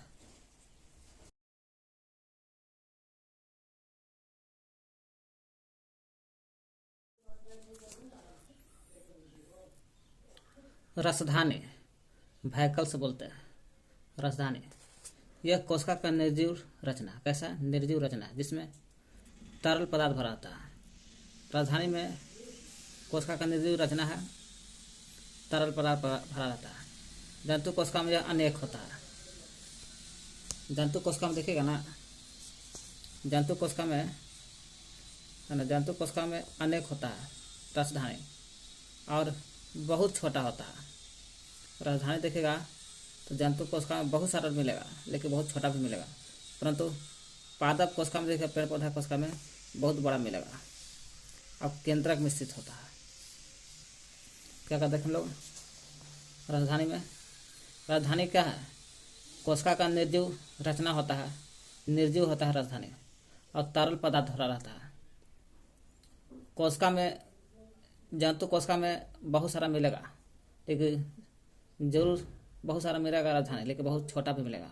ठीक है, पेड़ पौधा में बहुत बड़ा मिलेगा, और बहुत बड़ा मिलेगा तो केंद्रक में मिलता है पेड़ पौधे में राजधानी। अब चलते केंद्रक। यही राजधानी जब पादप कोशिका में बहुत बड़ा मात्रा मिलता है तो केंद्रक में होता है। वही केंद्रक यहाँ पढ़ते हैं न्यूक्लियस, केंद्रक। देखिए केंद्रक है, केंद्रिका प्रोकैरियोटिक कोशिका में नहीं रहता है, और यूकैरियोटिक कोशिका में केंद्रक होता है। तो प्रोकैरियोटिक कोशिका में नहीं होता है, यूकैरियोटिक कोशिका में होता है केंद्रक। केंद्रक कोशिका का सबसे प्रमुख अंग है। क्यों? कोशिका का केंद्रक नहीं रहेगा तो दूसरा जीव नहीं बनेगा, इसलिए कोशिका का सबसे प्रमुख अंग माना जाता है केंद्रक को। यह कोशिका का प्रबंधन के समान काम करता है। प्रबंधन माने यातायात के रूप में ले जाने काम करता है। केंद्रक है जो दूसरे जीव का निर्माण करता है, इसलिए कोशिका के प्रबंधन के समान कार्य करता है। इसलिए सबसे प्रमुख अंग केंद्रक। केंद्रक द्रव्य में धागेनुमा पदार्थ जाल के रूप में दिखलाई देता है। केंद्रक कैसा दिखाई देगा? तो केंद्रक जो है द्रव्य में धागेनुमा पदार्थ जाल के रूप में बिखरा दिखलाई पड़ता है, इसे क्रोमैटिन कहते हैं। द्रव्य में जाएगा ना तो धागेनुमा दिखाई देगा और धागेनुमा टाइप जाल दिखाई देगा बिखरा, उसी को क्रोमैटिन कहते हैं। तो क्रोमैटिन कहाँ मिलता है? केंद्रक में, केंद्रक के द्रव्य में जो धागेनुमा जैसा दिखाई देता है उसी को क्रोमैटिन कहते हैं। यह प्रोटीन एवं DNA deoxy ribo nucleic acid का बना होता है।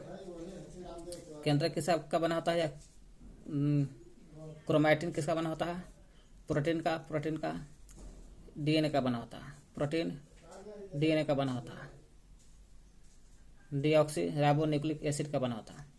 कोशिका विभाजन के समय जब कोशिका विभाजन होता है तो केंद्रक बढ़ता है, उस समय वही क्रोमैटिन जो द्रव्य में धागेनुमा जैसा जाल दिखा रहा है, वही कोशिका विभाजन जब होगा तो क्रोमैटिन द्रव्य में धागेनुमा जाल जैसा दिखता है, वही क्रोमैटिन सिकुड़ करके अनेक छोटे मोटे धागे के रूप में संगठित हो जाते हैं। इन धागों को गुणसूत्र कहते हैं। कोशिका विभाजन होगा ना तो क्रोमैटिन सिकुड़ जाएगा। क्रोमैटिन जो जाल जो रहता है द्रव्य में सिकुड़ करके मोटा और छोटा धागा बन जाता है। मोटा भी बनेगा, छोटा भी बनेगा, इसी को गुणसूत्र कहते हैं। गुणसूत्र, इसी धागे को गुणसूत्र कहते हैं, क्रोमोसोम कहते हैं। जाति के जीवधारियों में सभी कोशिका के केंद्रक में गुणसूत्र की संख्या निश्चित होती है। जाति के जो जीवधारी है उसमें सभी कोशिका में जाइएगा ना, केंद्रक में जाइएगा तो वहाँ गुणसूत्र रहता है, गुणसूत्र कहते हैं। धागेनुमा जैसा द्रव्य रहता है उसी को क्रोमैटिन कहते हैं। क्रोमैटिन सिकुड़ता है, मोटा होता है, उसी को क्रोमोसोम मतलब गुणसूत्र कहते हैं। वही जाति के जीवधारियों में सभी कोशिका के केंद्रक में जाए तो गुणसूत्र की संख्या निश्चित होता है। जाति के संख्या निश्चित होता है गुणसूत्र। जैसे मानव में 23 जोड़ा फिक्स है गुणसूत्र, चिंपांजी में 24 जोड़ा, एक जोड़ा ज़्यादा है मानव से, चिंपांजी में 24 जोड़ा फिक्स है। बंदर में 21 जोड़ा है, चिंपांजी में 24 जोड़ा और बंदर में तो 21 है जोड़ा। प्रत्येक गुणसूत्र में जाइएगा तो जाली के समान एक गाढ़ा भाग दिखता है ना। प्रत्येक गुणसूत्र में जाएगा तो क्रोमोसोम में जेली है जी, जेली के समान एक गाढ़ा भाग दिखता है। गुणसूत्र में हिल गया तो हाँ हिल गया तो जेली दिखाई देगा। कैसा दिख रहा है? तो गाढ़ा भाग। यही गाढ़ा भाग को बोलते हैं मैट्रिक्स कहते हैं। मैट्रिक्स तो पूछे मैट्रिक्स कहाँ आता है? गुणसूत्र में। कैसा होता है? जेली के समान गाढ़ा होता है, इसी को मैट्रिक्स कहते हैं। मैट्रिक्स दो परस्पर लिपटे महीन और कुंडलित सूत्र दिखाई पड़ते हैं, जिसे क्रोमोनिमाटा कहते हैं। मैट्रिक्स दो को परस्पर लिपटा हुआ है ना, देखिए 2 को लिपटा हुआ महीन और कुंडलित सत्र दिखाई देता है, जिसे क्रोमोनिमाटा कहता है। तो मैट्रिक्स में क्रोमोनिमाटा होता है। गुणसूत्र में मैट्रिक्स में क्रोमोनिमाटा होता है। प्रत्येक क्रोमोनिमाटा एक अर्ध गुणसूत्र कहलाता है। गुणसूत्र में मैट्रिक्स में क्रोमोनिमाटा से अर्ध गुणसूत्र बनता है।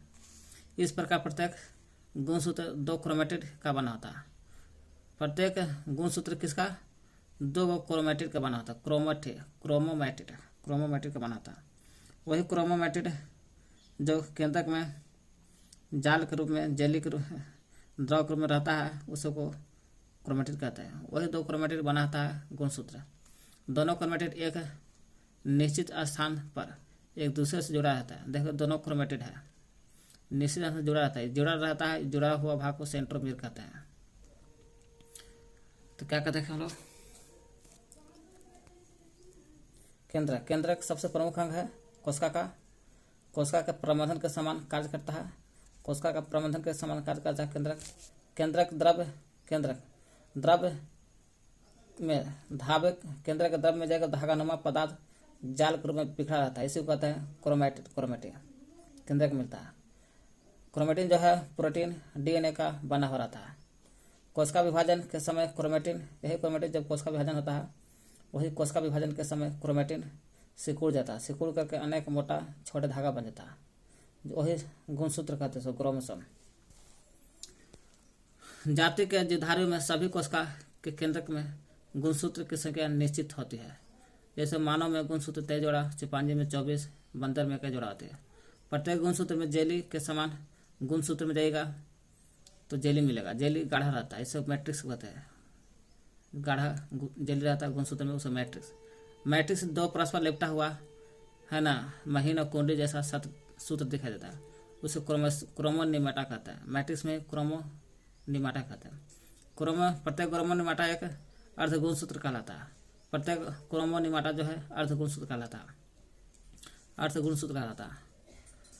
इस प्रकार प्रत्येक गुणसूत्र 2 क्रोमेटिड का बना होता है। गुणसूत्र किसका बना होता है? 2 को क्रोमेटिड का बना होता है। दोनों क्रोमेटिड एक निश्चित स्थान पर एक दूसरे से जुड़ा रहता है। दोनों क्रोमेटिड एक दूसरे से, देखो 2 को क्रोमेटिड है ना, एक निश्चित जगह पर जुड़ा रहता है, इसी गुणसूत्र का गुणसूत्र है। और दोनों गुणसूत्र 2 को, एगो क्रोमेटिड इधर एगो इधर से जुड़ा रहता है। जहाँ जुड़ा रहता है उसको सेंट्रोमेयर कहते हैं। सेंट्रोमेयर है जुड़ाल का चीज है सेंट्रोमेयर। गुणसूत्र पर बहुत से जीन स्थित होता है। ये जो पूरा गुणसूत्र है एक अब जीन रहता है। गुणसूत्र पर क्या रहता है? जीन रहता है। जीन जो एक पीढ़ी से दूसरी पीढ़ी तक लक्षण को हस्तांतरित करता है। गुणसूत्र है पूरा है, और 2 गुणसूत्र किसका बना होता है? 2 को क्रोमेटिड का बना होता है, बीच में सेंट्रोमेयर है जोड़ने का काम करता है। यही गुणसूत्र प्रकार रहता है, जीन रहता है। जीन का कहा एक लक्षण, एक पीढ़ी से दूसरी पीढ़ी लक्षण ले जाता है। गुणसूत्र पर बहुत से जीन स्थित होता है। यही जीन का काम है, एक पीढ़ी से उठाता है दूसरी पीढ़ी में तक लक्षण को ले जाता है, जीन हस्तांतरित करता है। और हमारे अनुवांशिक गुणों के लिए उत्तरदायी होता है जीन। चूंकि ये जीन गुणसूत्रों पर स्थित होते हैं, जीन जो है गुणसूत्र पर स्थित रहता है, एवं गुणसूत्र के माध्यम से ही पीढ़ी दर पीढ़ी हस्तांतरित होते हैं। इसलिए गुणसूत्र को क्या कहते हैं? एक पीढ़ी से दूसरी पीढ़ी जाता है, वह संगति का वाहक कहते हैं। लक्षण देखा था जीन से, इसलिए जीनोटाइप कहलाता है। गुणसूत्र को वंशागति का वाहक कहते हैं, कि वंश का गति हो रहा है, वाहक है किसका? गुणसूत्र कारण। क्रोमेटिन के अलावा केंद्रक में एक सघन गोल होता है ना। केंद्रक में तो क्रोमेटिन होवे करता है, क्रोमेटिन। उसके अलावा केंद्रक में सघन गोल रचना भी दिखाई देगा केंद्रक में, और जो गोल दिखा देगा उसी को केंद्रक कहते हैं, है ना। केंद्रक कहते हैं इसको। इसमें राइबोसोम के लिए आरएनए का संश्लेषण होता है। केंद्रक कहते हैं, केंद्रक में राइबोसोम होता है। राइबोसोम के लिए आरएनए का संश्लेषण होता है। राइबोसोम के लिए क्या होता है? राइबोसोम रस आरएनए का संश्लेषण होता है। राइबोसोम है। राइबोसोम रॉबिन्स ब्राउन ने 1953 में खोज किया था, और पैलाडे ने खोज किया था रॉबिन्स ब्राउन ने 1953 में पादप में, और पैलाडे ने 1955 में जंतु कोशिका में। 3 2 5 5 3 8 बरस के बाद 98 में रॉबर्ट हुक ने इसका राइबोसोम नाम दिया था, नामकरण किया था।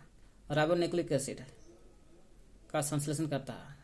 राइबोन्यूक्लिक एसिड आरएनए नामक अम्ल प्रोटीन की बनी होते हैं, इसलिए प्रोटीन संश्लेषण के लिए उपयुक्त स्थान राइबोसोम है। इसलिए प्रोटीन का उत्पादक स्थल है राइबोसोम। प्रोटीन के फैटी कहते हैं राइबोसोम को। वही कह रहा, राइबोसोम केंद्रक में रहता है। राइबोसोम आरएनए के संश्लेषण करता है, राइबोन्यूक्लिक एसिड का।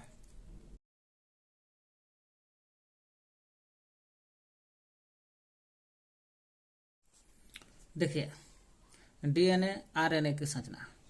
केंद्रक में होता है राइबोसोम, और राइबोसोम आरएनए का संश्लेषण करता है।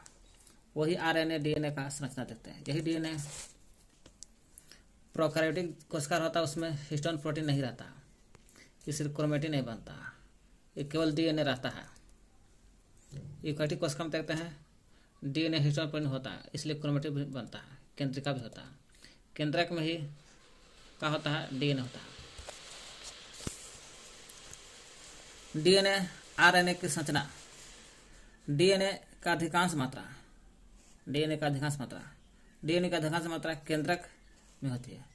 डीएनए सबसे ज्यादा केंद्र में होता है, और कुछ मात्रा माइटोकांड्रिया में होता है डीएनए, कुछ मात्रा माइटोकांड्रिया में, तो कुछ हरित लवक क्लोरोप्लास्ट में भी होता है ना। डीएनए पॉलीन्यूक्लियोटाइड होता है। डीएनए क्या होता है? पॉलीन्यूक्लियोटाइड होता है।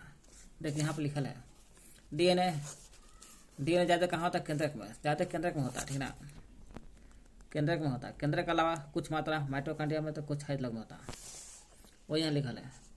डीएनए ज़्यादा मिलेगा केंद्रक में, कुछ माइटोकॉन्ड्रिया में तो कुछ हरित लवक में होता है। डीएनए पॉलीन्यूक्लियोटाइड होता है, पॉलीन्यूक्लियोटाइड चैन डीएनए पॉलीन्यूक्लियोटाइड चैन। न्यूक्लियोटाइड देखते हैं कैसे चैन है। न्यूक्लियोसाइड से बना है और फॉस्फेट से बना है। डीएनए जो है पॉलीन्यूक्लियोटाइड न्यूक्लियोसाइड और फॉस्फेट से बना है। न्यूक्लियोसाइड जो है साइड, ये भी शुगर से और बेस क्षार से बना है। तो शुगर के बारे में नहीं, क्षार के बारे में देखते हैं, बेस के बारे में पढ़ते हैं। बेस भी 4 प्रकार से बटल है। क्षार तो पॉलीन्यूक्लियोटाइड चैन, न्यूक्लियोटाइड्स डीएनए, न्यूक्लियोसाइड साइड में आता है, फॉस्फेट में आता है। न्यूक्लियोसाइड 2 भाग में बांट देता है, शुगर और बेस क्षार। क्षार भी 4 भाग में बांट देता है, एडिनन, ए से एडिनन, जी से ग्वानिन, टी से थायमिन, टी से थायमिन, सी से साइटोसिन। एडिनन थायमिन से 2 हाइड्रोजन के साथ जुड़ा रहता है। और ग्वानिन साइटोसिन से 3 हाइड्रोजन के साथ जुड़ा रहता है। डीएनए में अणु संख्या के आधार पर एडिनन साइटोथायमिन से अणु संख्या का तो हाइड्रोजन के 2 अणु रहता है एडिनन थायमिन के साथ, और ग्वानिन के 3 हाइड्रोजन रहता है साइटोसिन के साथ। एडिनन थायमिन के बीच में 2 हाइड्रोजन है। ग्वानिन साइटोसिन के बीच 3 हाइड्रोजन है। देखो 1953 का बात है। कब का बात है? 1953 में। कोशिका सिद्धांत का प्रतिपादन दिया था 1838-39 में स्लाइडन स्वान ने। प्रतिपादन दिया था 1838-39 में स्लाइडन स्वान ने। यह है 1953 है। 1800 के बाद आइए सीधे 1953 में। 1953 में आइए। 1953 में जेडी वाटसन और क्रिक डीएनए के द्विकुंडलित संरचना मॉडल दिया था। डबल हेलिक्स मॉडल, द्विकुंडलित संरचना मॉडल का प्रतिपादन दिया था वाटसन क्रिक 1953 में। 53 में दिया था वाटसन क्रिक डीएनए का डबल द्विकुंडलित संरचना डीएनए के। अब 53 के बाद 9 वर्ष बाद 1962 में नोबेल पुरस्कार भी मिला था वाटसन क्रिक के। डीएनए के कार्य देखते हैं। कार्य क्या है? आनुवांशिक क्रियाओं का संचालन करना।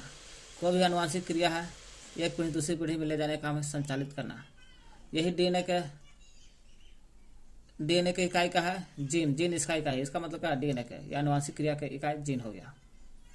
जब प्रोटीन संश्लेषण को नियंत्रित करता है, प्रोटीन संश्लेषण को नियंत्रित करता है जीन। यही जीन डीएनए का इकाई है और यही जीन प्रोटीन संश्लेषण को नियंत्रित करता है। यही जीन गुणसूत्र पर बहुत से जीन रहता है। यह गुणसूत्र इसमें बहुत जीन रहता है। गुणसूत्र पर जीन के एक पीढ़ी दूसरी पीढ़ी में ले जाने लक्षण देखा था। तो डीएनए का आज क्या देखे? आनुवांशिक क्रिया का संचालन करना। यही डीएनए या आनुवांशिक क्रिया की इकाई जीन है। जीन प्रोटीन संश्लेषण को नियंत्रित करती है। यही डीएनए से बनता है आरएनए का निर्माण, ट्रांसक्रिप्शन। आरएनए का निर्माण डीएनए से ही, केवल डीएनए से बनता आरएनए का निर्माण होता है। आरएनए का संश्लेषण होता, निर्माण होता है। इस क्रिया में जब डीएनए से आरएनए बनता है तो डीएनए की एक श्रृंखला टूटता है, उसी पर आरएनए की न्यूक्लियोटाइड आकर जुड़ जाता है।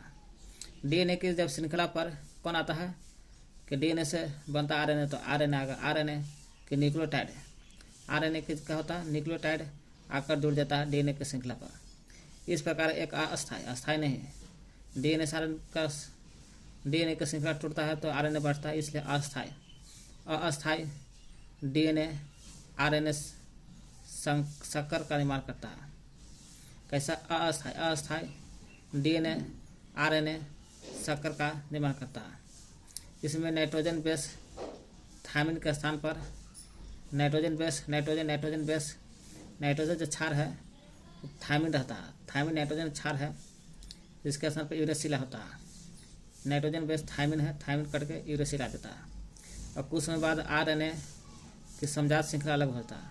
कुछ देर बाद आरएनए का भी समजात श्रृंखला अलग हो जाती है। तो आरएनए का निर्माण डीएनए से होता है, डीएनए से ही आरएनए का संश्लेषण होता है। डीएनए की जब एक श्रृंखला आरएनए आती है तो आरएनए का न्यूक्लियोटाइड आकर जुड़ जाता है डीएनए से, और इस प्रकार अस्थायी डीएनए से आरएनए का निर्माण होता है, शक्कर का निर्माण होता है, वो भी शक्कर। नाइट्रोजन बेस, यह देखिए नाइट्रोजन बेस के स्थान पर थायमिन के स्थान पर यूरेसिल आयन का जुड़ जाता है। इस प्रकार आरएनए की समजात श्रृंखला अलग हो जाती है डीएनए से। आरएनए 3 प्रकार का होता है। कितना? 3 प्रकार का आरएनए होता है। एक आर टी, एक और है M, R T M. R से आर आरएनए, टी से टी आरएनए, एम से एम आरएनए। 3 प्रकार का आरएनए होता है। T R RNA, ribosomal RNA. R का मतलब क्या होता है? राइबोसोमल, तो इसलिए राइबोसोम पर लगा रहता है और प्रोटीन संश्लेषण में सहायता करता है। कुछ आर आरएनए, तो आर से राइबोसोम पर लगा रहता है, राइबोसोम पर लगा रहता है और प्रोटीन संश्लेषण में सहायता करता है। प्रोटीन संश्लेषण में सहायता करता है आर आरएनए। केंद्रक में रहता है राइबोसोम। राइबोसोम के लिए आरएनए का संश्लेषण होता है। डीएनए अलग जो में क्या देखे थे? आनुवांशिक क्रियाओं का संचालन करता है। जीन इसका इकाई डीएनए का। यह प्रोटीन संश्लेषण को नियंत्रित करता है। डीएनए काम है प्रोटीन को संश्लेषण का नियंत्रित करना। ये आरएनए है, राइबोसोम पर लगा रहता है और प्रोटीन संश्लेषण में सहायता करता है। टीआरएनए का है, यह प्रोटीन संश्लेषण में विभिन्न प्रकार के अमीनो अम्लों को राइबोसोम पर लाता है। टीआरएनए का काम क्या है?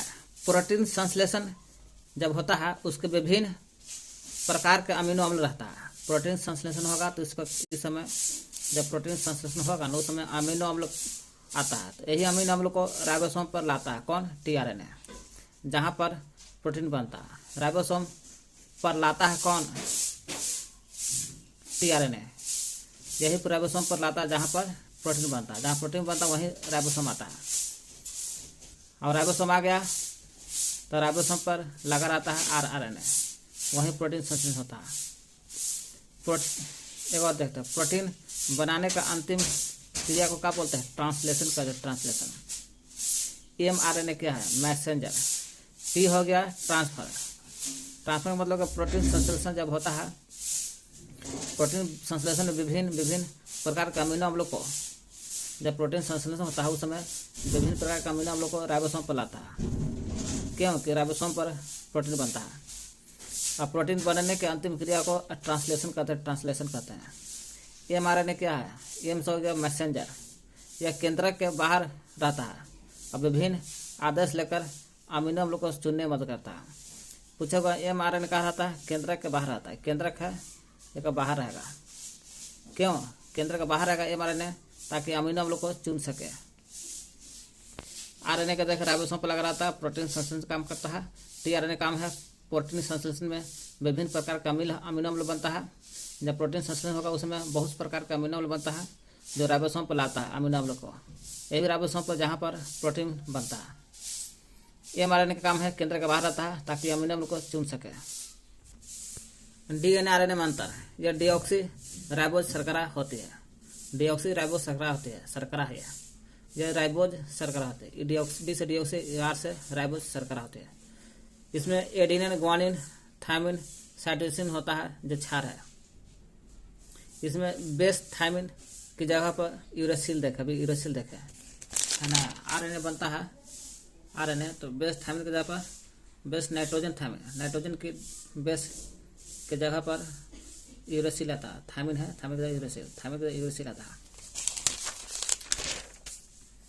आरएनए में आता है बेस थायमिन की जगह पर यूरेसिल आ जाता है।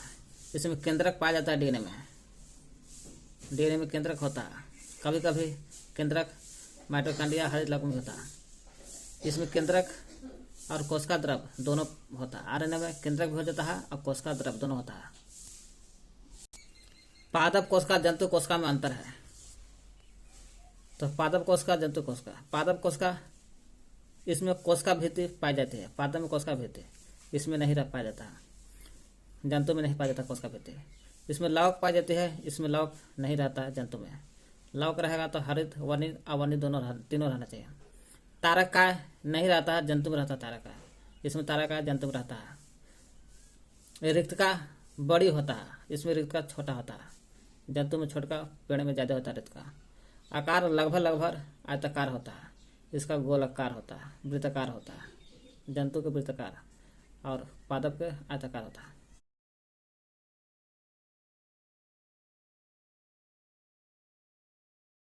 कोशिका विभाजन देखते हैं। कोशिका विभाजन का सर्वप्रथम 1855 ईस्वी में बिरचाव ने देखा था। बिरचाव देखा कि 1855 में कोशिका का विभाजन हो रहा है, टूट रहा है। तो यहाँ पर देख ले था, कोशिका शब्द कहेगा रॉबर्ट हुक ने 1665 में दिया, 1665 में। अब विभाजन होते हुए देख ले था बिरचाव 1855 में, 1600 के बाद 1855 में कितना जी 1855 में 200 साल बाद कोशिका का विभाजन होते हुए बिरचाव देखा था। कोशिका सिद्धांत का प्रतिपादन 1838-39 में स्लाइडन स्वान ने दिया था। जब बोला था प्रत्येक जीव की उत्पत्ति एक कोशिका से, और प्रत्येक जीव का शरीर एक कोशिका से, नहीं तो फिर अनेक कोशिका से बनल होगा। यहाँ है 1953 में साल भर के बाद जेडी वाटसन और क्रिक ने डीएनए का द्विकुंडलित संरचना मॉडल का प्रतिपादन किया था। डीएनए का डी से द्विकुंडलित संरचना मॉडल दिया 1953 में। 53 के बाद 9 बरस बाद 1962 में नोबेल पुरस्कार मिला था, नोबेल पुरस्कार वाटसन क्रिक को। हम लोग यहाँ देख रहे कोशिका विभाजन को सबसे पहले देखा था 1855 में बिरचाव ने देखा था। 1855 में बिरचाव ने देखा। कोशिका विभाजन मुख्यतः 3 प्रकार से होता है। कितने? बिरचाव देखा कि 3 प्रकार से 1855 में कोशिका का विभाजन हो रहा है, 3 प्रकार से। एगो असूत्री विभाजन कहते हैं, इसको अमीटोसिस कहते हैं। समसूत्री विभाजन मीटोसिस कहते हैं, समसूत्री को। अर्धसूत्री विभाजन मियोसिस कहते हैं, अर्धसूत्री को मियोसिस। असूत्री, समसूत्री, अर्धसूत्री। तो असूत्री भी क्या भाग बांटता है, आगे पढ़ेंगे। असूत्री विभाजन देखते हैं पहले। असूत्री विभाजन पहले देखते हैं। यह विभाजन अविकसित कोशिका होता है ना, उसमें होता है। असूत्री विभाजन अ अविकसित कोशिका में। जैसे अविकसित कोशिका कौन कौन हो गया? जीवाणु, नील है सवाल, ईस्ट, अमीबा, प्रोटोजोआ। जीवाणु, नील है सवाल के बारे में कुछ बात याद आ रहा है। देखिए, प्रोकैरियोटिक कोशिका, प्रोकैरियोटिक कोशिका हिस्टोन प्रोटीन नहीं होता। इसमें जीवाणु, नील है सवाल आता है। एक कोशिकीय मिलता है। जीवाणु, नील है सवाल सब इसमें एक कोशिकीय होता है। सब प्रोकैरियोटिक कोशिका में आता है। वही पढ़ रहे हम लोग यहाँ पर। असूत्री विभाजन अ अविकसित कोशिका में होता है। अविकसित कोशिका का मतलब जीवाणु, नील है सवाल, ये सब आता है प्रोकैरियोटिक कोशिका में। और असूत्री विभाजन आता है। East, amoeba, protozoa. East, amoeba, protozoa के बारे में 10th क्लास में पढ़े हैं, देख लीजिएगा। समसूत्री विभाजन देखते हैं। अब आता है असूत्री देख लिए, अब समसूत्री देखते हैं। समसूत्री विभाजन मिटोसिस कहते हैं। समसूत्री विभाजन की प्रक्रिया को जंतु कोशिका में सबसे पहले जर्मनी के जीव वैज्ञानिक वाल्थेर फ्लेमिंग ने 1879 में देखा। पूछे समसूत्री विभाजन सबसे पहले कहाँ होता है? जंतु में। अच्छा, जंतु में हुआ तो सबसे पहले जर्मनी के वैज्ञानिक थे, जर्मनी के, यही वाल्थेर फ्लेमिंग था। वाल्थेर फ्लेमिंग ने देखा 1879 में कि जंतु कोशिका में समसूत्री विभाजन हो रहा है। कौन देखा? वाल्थेर फ्लेमिंग 1879 में। उन्होंने ही 1882 में 79 में देखा कि जंतु कोशिका में समसूत्री विभाजन होता है। 3 बरस बाद 1882 में, 79 के बाद 82 में इस प्रक्रिया की माइटोसिस नाम दे दिया।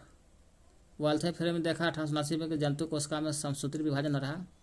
तो 3 बरस बाद 1882 में जब समसूत्री विभाजन हो रहा है उसको माइटोसिस नाम दिया। इंग्लिश में माइटोसिस को कहते हैं समसूत्री विभाजन। उन्हें 3 बरस बाद नाम पड़ल था, समसूत्री का नाम माइटोसिस पड़ल था 3 वर्ष बाद। यह विभाजन कायिक कोशिका में होता है। समसूत्री विभाजन कहाँ होता है? कायिक कोशिका में होता है। सोमैटिक सेल यानी कायिक कोशिका में होता है। तो समसूत्री विभाजन का देखें, जंतु कोशिका में सबसे पहले जर्मनी के वैज्ञानिक वाल्थर फ्लेमिंग ने 1879 में देखा। 3 वर्ष बाद 1882 में माइटोसिस नाम दिया। और कायिक कोशिका में होता है समसूत्री विभाजन। समसूत्री विभाजन भी 5 प्रकार से होता है। पहला 5 प्रकार से होता है। अंतरावस्था, पूर्वावस्था। अंतरावस्था को बोलते हैं इंटरफेज, पूर्वावस्था को बोलते हैं प्रोफेज, मध्यावस्था को बोलते हैं मेटाफेज, पश्चावस्था को बोलता है एनाफेज, अंतवावस्था को बोलता है अंत्यावस्था के टेलाफेज। इस विभाजन के फलस्वरूप यानी कि समसूत्री के देख रहे हैं, जो मेटासिस नाम दिया गया था 82 में, वही विभाजन के फलस्वरूप एक जनन कोशिका से 2 गो संतति का निर्माण होता है। जब एगो जनन कोशिका होगा ना, ओकरा से एगो जनन से 2 गो संतति बनता है समसूत्री विभाजन में, जो वाल्थर फ्लेमिंग ने देखा था 1879 में। अब 82 में नाम पड़ल था। देखा कि समसूत्री विभाजन हो रहा तो एगो जनन कोशिका से 2 गो संतति कोशिका डॉटर सेल बनता है। प्रत्येक संतति कोशिका जो 2 गो संतति हुआ ना, दोनों में प्रत्येक में देखा गया कि गुणसूत्र की संख्या जनन कोशिका के बराबर है। देखा कि 2 गो संतति है तो हाँ, जनन कोशिका में क्या गो गुणसूत्र था? 10 गो।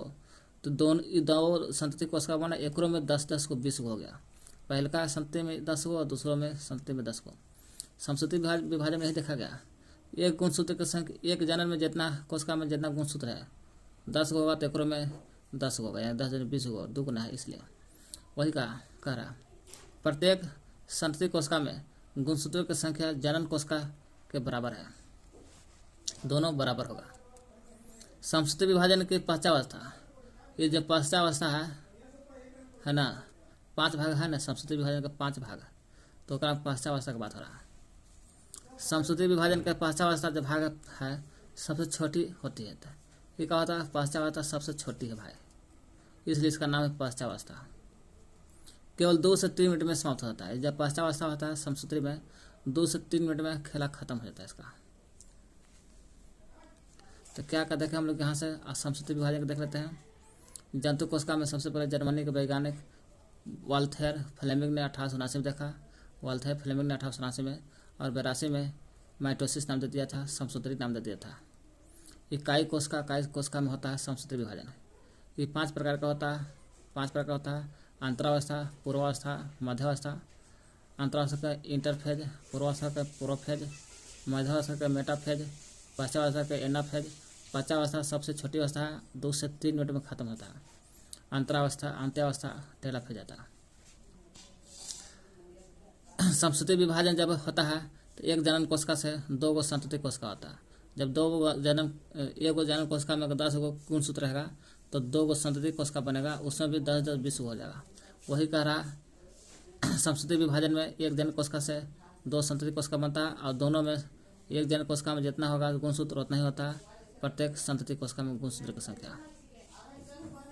अब चलता है अर्धसूत्री विभाजन। पश्चावस्था सबसे छोटी अवस्था है, 2 से 3 मिनट में खत्म। अब चलते हैं तीसरा। यहाँ हम लोग पढ़ रहे थे 3 अवस्था। कोशिका विभाजन कितने अवस्था 3 प्रकार से होता है।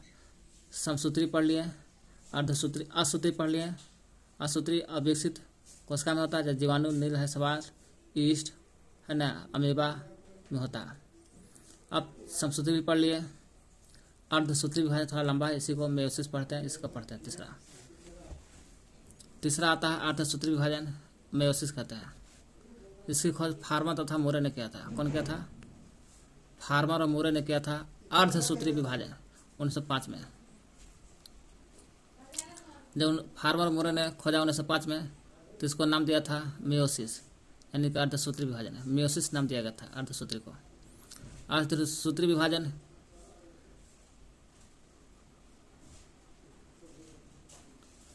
फार्मर मोरे ने खोजा नहीं था। फार्मर मोरे ने 1905 में कोशिका में अर्धसूत्री विभाजन के मेयोसिस नाम दिया था जी, नाम। फार्मर मोरे ने मेयोसिस यानी अर्धसूत्री नाम दिया था 1905 में। खोज किया था कौन? अर्धसूत्री की खोज तो बीजमैन किया था, बीजमैन ने किया था। की थी, लेकिन इसका सर्वप्रथम विस्तृत अध्ययन स्ट्रासबर्गर ने 1888 में किया था। 1888 में पूछेगा यहाँ से। अर्धसूत्री विभाजन जानते था, फार्मा मोरे ने क्या था, नाम दिया था, कब 1905 में, तो मियोसिस नाम दिया था, यानी कि अर्धसूत्री नाम दिया था। खोज कौन किया था, खोज बीजमैन ने किया था, तो बीजमैन खोज किया। अब गहराई से अध्ययन, विस्तृत अध्ययन किया था स्ट्रासबर्गर ने 1880 में, और 1888 स्ट्रासबर्ग ने अर्धसूत्री विभाजन का विस्तृत अध्ययन किया था, बीजमैन खोज किया। यह विभाजन जनन कोशिका में होता है। अर्धसूत्री कहाँ होता है, जनन कोशिका में, जिसका जनन कोशिका होगा वहीं पर होता है। अर्धसूत्री विभाजन निम्न 2 चरण से होता है। कितने चरण, 2 चरण से। अर्धसूत्री 1, अर्धसूत्री 2, 2 चरण से होता है। पहले हम लोग अर्धसूत्री 1 देखते हैं, है ना। अर्धसूत्री 1 भी 4 भाग में बढ़ता है। देखिए अर्धसूत्री 1 है, ऐसे अर्धसूत्री 2 भाग में, अर्धसूत्री 1 और 2 में। अर्धसूत्री 1 भी 4 भाग बढ़ता है। पहले हम लोग अर्धसूत्री 1 देख लेते। पहले अर्धसूत्री 1 में गुणसूत्रों की संख्या आधी रहती है। अर्धसूत्री 1 में देखेगा, जहाँ जनन कोशिका में होता है हमेशा गुणसूत्रों की संख्या आधी होती है, इसलिए इन्हें निम्नकारण विभाजन भी कहते हैं। क्यों पूछेगा, अर्धसूत्री 1 को क्या कहते हैं, निम्नकारण विभाजन। क्यों कि इसमें गुणसूत्रों की संख्या का आधी होती है। अर्धसूत्री प्रथम विभाजन जो होता है, इसको गुणसूत्रों की संख्या आधी होती है, और इसलिए इसको निम्नकार्य विभाजन कहते हैं। यह भी 4 भाग बढ़ता है। देखें ना जी, ये भी अर्धसूत्री 1 भी 4 भाग बढ़ता है। अर्धसूत्री 4 भाग में बढ़ जाता है। अर्धसूत्री प्रथम जो है 4 भाग बढ़ता है। प्रोफेज 1, मेटाफेज 1, एनाफेज 1, टेलाफेज 1, 1 2 3 4 होगी। प्रोफेज, मेटाफेज, है ना। प्रोफेज को बोलते हैं पूर्वावस्था। देखिए यही तो है जी। समसूत्री विभाजन भी 5 भाग बढ़ता है ना। इंटरफेज, अंतरावस्था, पूर्वावस्था प्रोफेज, मध्यावस्था मेटाफेज, पश्चावस्था एनाफेज, अंत्यावस्था टेलाफेज। यही तो प्रोफेज, मेटाफेज, एनाफेज, टेलाफेज आ रहा है 4 भाग में। जब अंतरावस्था घट जाता है समसूत्री से, तो वही कह रहा है। अर्धसूत्री प्रथम विभाजन 4 भाग में होता है। समसूत्री वाला 4 होता है, खाली एगो अंतरावस्था इंटरफेज छोड़ा करके। जैसे प्रोफेज 1, मेटाफेज 1, खाली 1 लगा देना है। एनाफेज 1, टेलाफेज 1। प्रोफेज 1 सबसे लंबी अवस्था है। प्रोफेज 1 समसूत्री वाला में खाली लिखल है प्रोफेज, लेकिन प्रोफेज 1 लग जाएगा तो अर्धसूत्री विभाजन के भाग हो गया। अर्धसूत्री 1 का विभाजन का भाग है। Metaphase 1 मध्यावस्था, पश्चावस्था anaphase 1, अंत्यावस्था टेलाफेज 1। अर्धसूत्री प्रथम में 4 भाग बढ़ जाता है। Prophase, metaphase 1, metaphase, anaphase. खाली एनाफेज लिखेगा तो समसूत्री का जाएगा, ठीक ना। 1 लगाना है, तब अर्धसूत्री 1 का होगा भाई, इसलिए 1 के 1 ही रहेगा। टेलाफेज 1। ये प्रोफेज सबसे लंबी प्रस्था है। प्रोफेज सबसे लंबी प्रस्था है, क्योंकि पहला बार यही आया है, जो कि 5 और उप-अवस्था से भी गुजरता है। प्रोफेज सबसे लंबी अवस्था इसलिए कह रहे हैं कि इसका भी बेटा 5 हुआ जी। लेप्टोटीन, जाइगोटीन, पैकेटीन, डिप्लोटीन,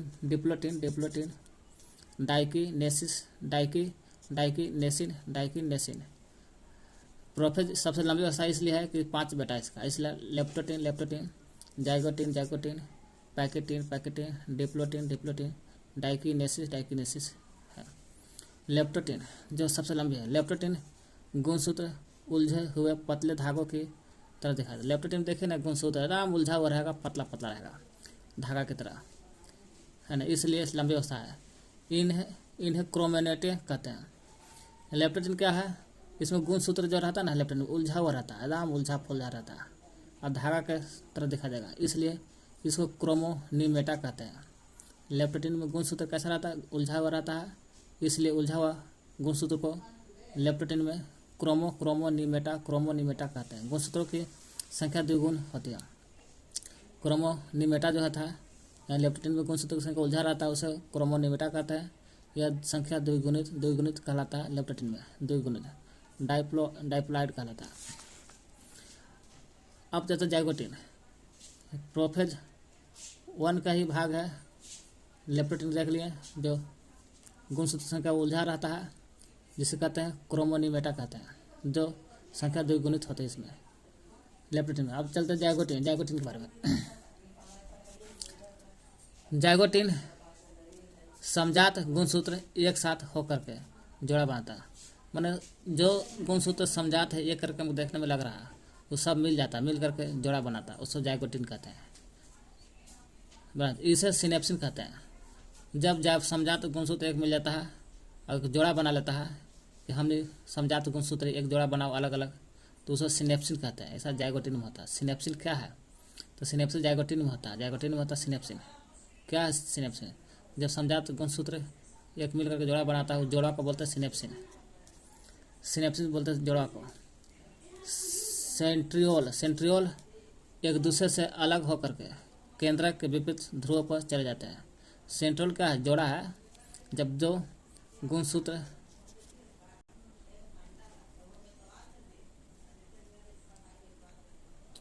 ये गुणसूत्र है जोड़ा, बीच में सेंट्रियोल है, वही कर जाइगोटिन समजात गुणसूत्र एक साथ होकर जोड़ा बनाता है। सिनेप्सिन कहते हैं जोड़ा को सिनेप्सिन कहते हैं। इसमें सेंट्रियोल ये है जोड़ा को मिलाने वाला, एक दूसरे से अलग होता है, ये अलग होता है दोनों जोड़ों से। केंद्र के विपरीत ध्रुव पर चला जाता है, केंद्र के विपरीत ध्रुव पर चल जाता है सेंट्रियोल। प्रोटीन RNA संश्लेषण के फलस्वरूप केंद्रिका बड़ी होता है। प्रोटीन और RNA संश्लेषण के फलस्वरूप जब प्रोटीन और RNA बनता है उस समय केंद्रिका बड़ी होता है। जाइगोटिन में देखिएगा तो प्रोटीन बन रहा है, RNA बनेगा, उस समय केंद्रिका कैसा होता है? बड़ा होता है। अब चलते हैं पैकेटिन, है ना। प्रोफेज 1 का भाग है पैकेटिन। देखते तीसरा पैकेटिन प्रत्येक जोड़े गुणसूत्र का जो जोड़ा होता है, जोड़ा बन जाता है, उस जोड़े के गुणसूत्र छोटा और मोटा होता है। जाहिर सी बात है छोटा और मोटा होगा जोड़ा है तो। द्विज के प्रत्येक सदस्य, द्विज न हो गया, वही द्विज का प्रत्येक सदस्य अनुदैर्घ्य रूप से विभाजित होकर के 2 अनुजात गुणसूत्र क्रोमेटिन में बढ़ जाता है। अनुदैर्घ्य मतलब क्या होता है ना? जब यही 2 गुणसूत्र आपस में, अनुदैर्घ्य मतलब क्या होता है? हॉरिजॉन्टल है ना। अनुदैर्घ्य का मतलब होता है ऐसे कटता है, ऐसा बढ़ता है, ठीक ना, ऐसे बढ़ता है, ठीक ना, ऊपर और नीचे बढ़ जाता है। द्विज का प्रत्येक सदस्य अनुदैर्घ्य रूप से विभाजित होकर के 2 अनुजात गुणसूत्र एगो ऊपर एगो नीचे आ गया तो दुगुना हो गया, 2 अनुजात गुणसूत्र या क्रोमेटिड में बढ़ जाता है। इस प्रकार 2 समजात गुणसूत्र के एक द्विज से अब 4 क्रोमेटिड बन जाता है। द्विज मतलब क्या? 2 था पहले से और 2 पट गया अनुजात गुणसूत्र में या क्रोमेटिड में, तो 2 ऊपर 2 4 गुना हो गया। 2 समजात गुणसूत्र के एक द्विज से अब 4 क्रोमेटिड बन जाते हैं। इनमें 2 मातृ के, 2 माता का होता है और 2 पिता का होता है। कभी कभी मातृ और पितृ क्रोमेटिड एक या ज़्यादा स्थान पर एक दूसरे से क्रॉस करते हैं।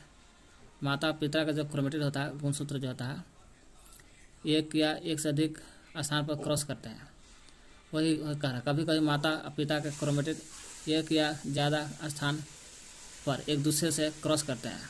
ऐसे बिंदु पर मातृ और पितृ क्रोमेटिड टूट जाते हैं। माता पिता क्रोमेटिड का टूट जाता है जब एक से अधिक स्थान पर क्रॉस करते हैं तो। और एक क्रोमेटिड का टूटल का भाग दूसरे क्रोमेटिड के टूटे हुए स्थान से जुड़ जाता है। टूट गया तो दूसरा से जाकर जुड़ जाता है। इसे क्रॉसिंग ओवर कहते हैं इसको।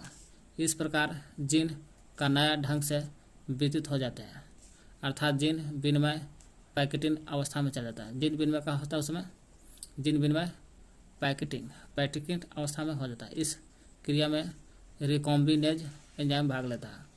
इस क्रिया में कौन सा भाग लेता है? रिकॉम्बिनेज एंजाइम भाग लेता है। कौन में? तो पैकेटिन में। बाकी रोक के पढ़ लीजिएगा।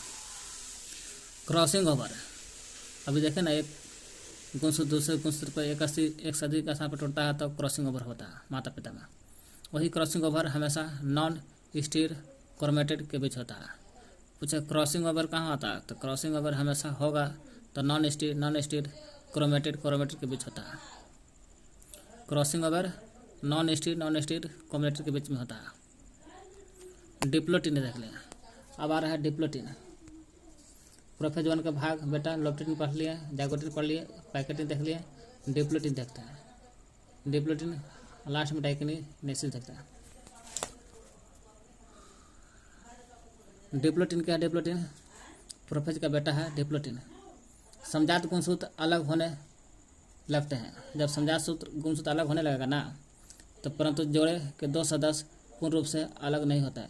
समजात गुणसूत्र भले अलग हो रहा है, लेकिन जोड़ा के जो दो सदस्य होते हैं पूर्ण रूप से अलग नहीं होते हैं, क्योंकि वे कहीं कहीं एक दूसरे से एक्स के रूप में उलझे रहते हैं।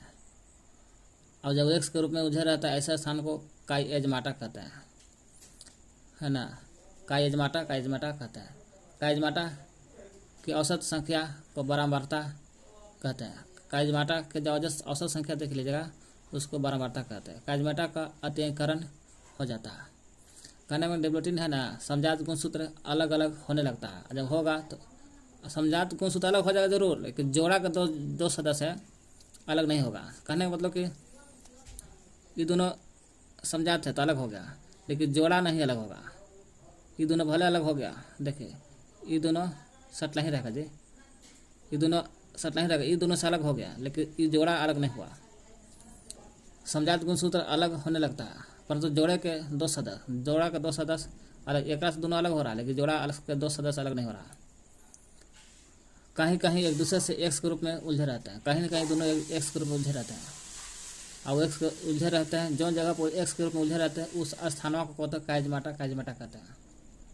काइएजमाटा को औसत संख्या के बराबर कहते हैं, औसत संख्या बराबर कहते हैं, और यही काइएजमाटा को अंतीकरण हो जाता है, अंतीकरण। अब चलते हैं डाइकिनेसिस, है ना। प्रोफेज के 5वां बेटा है, छोटा बेटा डाइकिनेसिस। केंद्रिका लुप्त हो जाता है। डाइकिनेसिस में देखें ना, डाइकिनेसिस में केंद्रक कला भी खत्म और केंद्रिका भी खत्म होता है। कला और केंद्रिका दोनों खत्म। तो हम लोग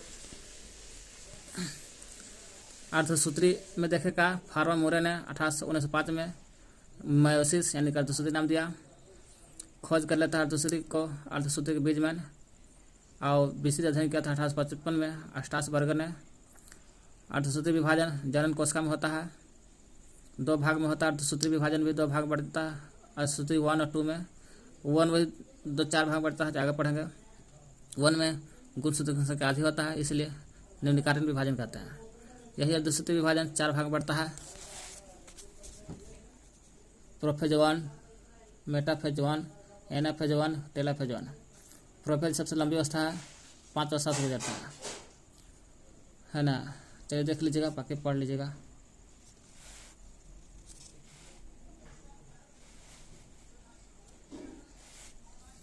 अब चलते हैं अर्धसूत्री 2 विभाजन, है ना।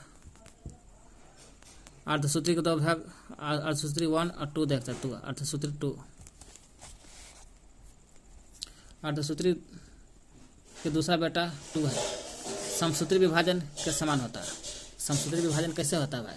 समसूत्री विभाजन तो कह तो दिया। समसूत्री विभाजन तो जंतु कोशिका में सबसे पहले जर्मनी के वैज्ञानिक वाल्थर फ्लेमिंग ने 1879 में देखा था। वाल्थर फ्लेमिंग 1879 में देखा, 1882 में 3 वर्ष बाद माइटोसिस नाम दिया, यानी कि समसूत्री विभाजन नाम दिया। कायिक कोशिका में होता है। समसूत्री विभाजन के अंतरावस्था, पूर्वावस्था, मध्यावस्था। अंतरावस्था का इंटरफेज, पूर्वावस्था का प्रोफेज, मध्यावस्था का मेटाफेज, पश्चावस्था का एनाफेज, अंत्यावस्था के टेलोफेज कहते हैं। इस विभाजन के फलस्वरूप समसूत्री विभाजन को एक जनन कोशिका से 2 संतति कोशिका होता है, और एक जनन कोशिका में जितना गुणसूत्र होता है उतना ही ये दोनों में गुणसूत्र होता है अलग अलग। बराबर होता है दोनों में गुणसूत्र। समसूत्री विभाजन पांचावस्था सबसे छोटी अवस्था है। पांचावस्था सबसे छोटी अवस्था है जो 2 से 3 मिनट में खत्म होता है। इसी प्रकार अर्धसूत्री दो विभाजन जो है समसूत्री विभाजन के समान होती है। यानी कि समसूत्री विभाजन में तो एक जनक कोशिका से 2 संतति कोशिका बनता है। जितना जनक कोशिका में होता है उतना ही संतति कोशिका में भी गुणसूत्र होता है। यानी कि अर्धसूत्री विभाजन भी उसी तरह से होता है। अर्धसूत्री विभाजन में एक जनक कोशिका से 4 संतति कोशिका होता है। जी देखिए नहीं, समसूत्री विभाजन देख रहे हैं ना, समसूत्री विभाजन में क्या देखें, एक जनक कोशिका से 2 संतति बन रहा है, बाकी सब वैसी है। अर्धसूत्री विभाजन में समसूत्री विभाजन के समान होता है, लेकिन थोड़ा सा अंतर है। एक जनक कोशिका से 4 गो संतति कोशिका बनता है, सोच लीजिए, निर्माण होता है। अर्धसूत्री 2 कहेगा तब। समसूत्री अर्धसूत्री विभाजन में अंतर। तो समसूत्री में क्या देख रहे हैं, यह काई कोशिका में हो रहा था। अभी देख हम लोग समसूत्री में देख रहे हैं हम लोग, है ना, कहाँ हो रहा था, काई कोशिका में। काई कोशिका में होता है समसूत्री विभाजन। देख रहे हैं हम लोग समसूत्री विभाजन काई कोशिका में हो रहा है। अर्धसूत्री में जनन कोशिका में होता है, जनन कोशिका में होता है। अर्धसूत्री कोई भी रहे, 1 या 2 रहे, दोनों जनन कोशिका में होता है। काई कोशिका में होता है, जनन कोशिका में होता है। इसके विभाजन में कम समय लगता है, क्योंकि समसूत्री विभाजन 2 से 3 मिनट में खत्म हो जाता है, या अधिक समय रहता है भाई। इसका विभाजन के द्वारा एक कोशिका से 2 संतति कोशिका बनता है। इसके में एक कोशिका जनन कोशिका से 4 गो संतति कोशिका बनता है। संतति कोशिका में जनन जैसी ही गुणसूत्र होने के कारण आनुवंशिक विविधता नहीं होता। संतति कोशिका में का समसूत्री में संतति कोशिका जब होता है तो जनन कोशिका जैसा ही गुणसूत्र होता है, जिसके कारण आनुवंशिक विविधता नहीं होता। इसमें अर्धसूत्री में संतति कोशिका में जनकों से विभिन्न गुणसूत्र होता है, और जब गुणसूत्र अलग अलग हो गया तो कारण जाहिर सी बात है आनुवंशिक विविधता पैदा करेगा अर्धसूत्री में। समसूत्री में देख रहे हैं गुणसूत्रों के आनुवंशिक पदार्थों में आदान प्रदान नहीं होता। गुणसूत्र में आनुवंशिक जो पदार्थ है इसका आदान प्रदान नहीं होता समसूत्री में। और अर्धसूत्री में देख रहे हैं गुणसूत्रों के बीच आनुवंशिक पदार्थों का आदान प्रदान होता है। इसमें प्रोफेज अवस्था में छोटी होता है। समसूत्री होता है, समसूत्री में देखिएगा इसका 4-5 बेटा है। प्रोफेज सबसे छोटी होता है, जबकि अर्धसूत्री में प्रोफेज जो होता है, प्रोफेज 1 सबसे लंबी अवस्था है। वही करा समसूत्री में देखिएगा प्रोफेज अवस्था सबसे छोटी है, और अर्धसूत्री में देखिएगा अर्धसूत्री में तो वही प्रोफेज अवस्था लंबी होती है, जिसे लंबी होता है और द्विगुणित होती है।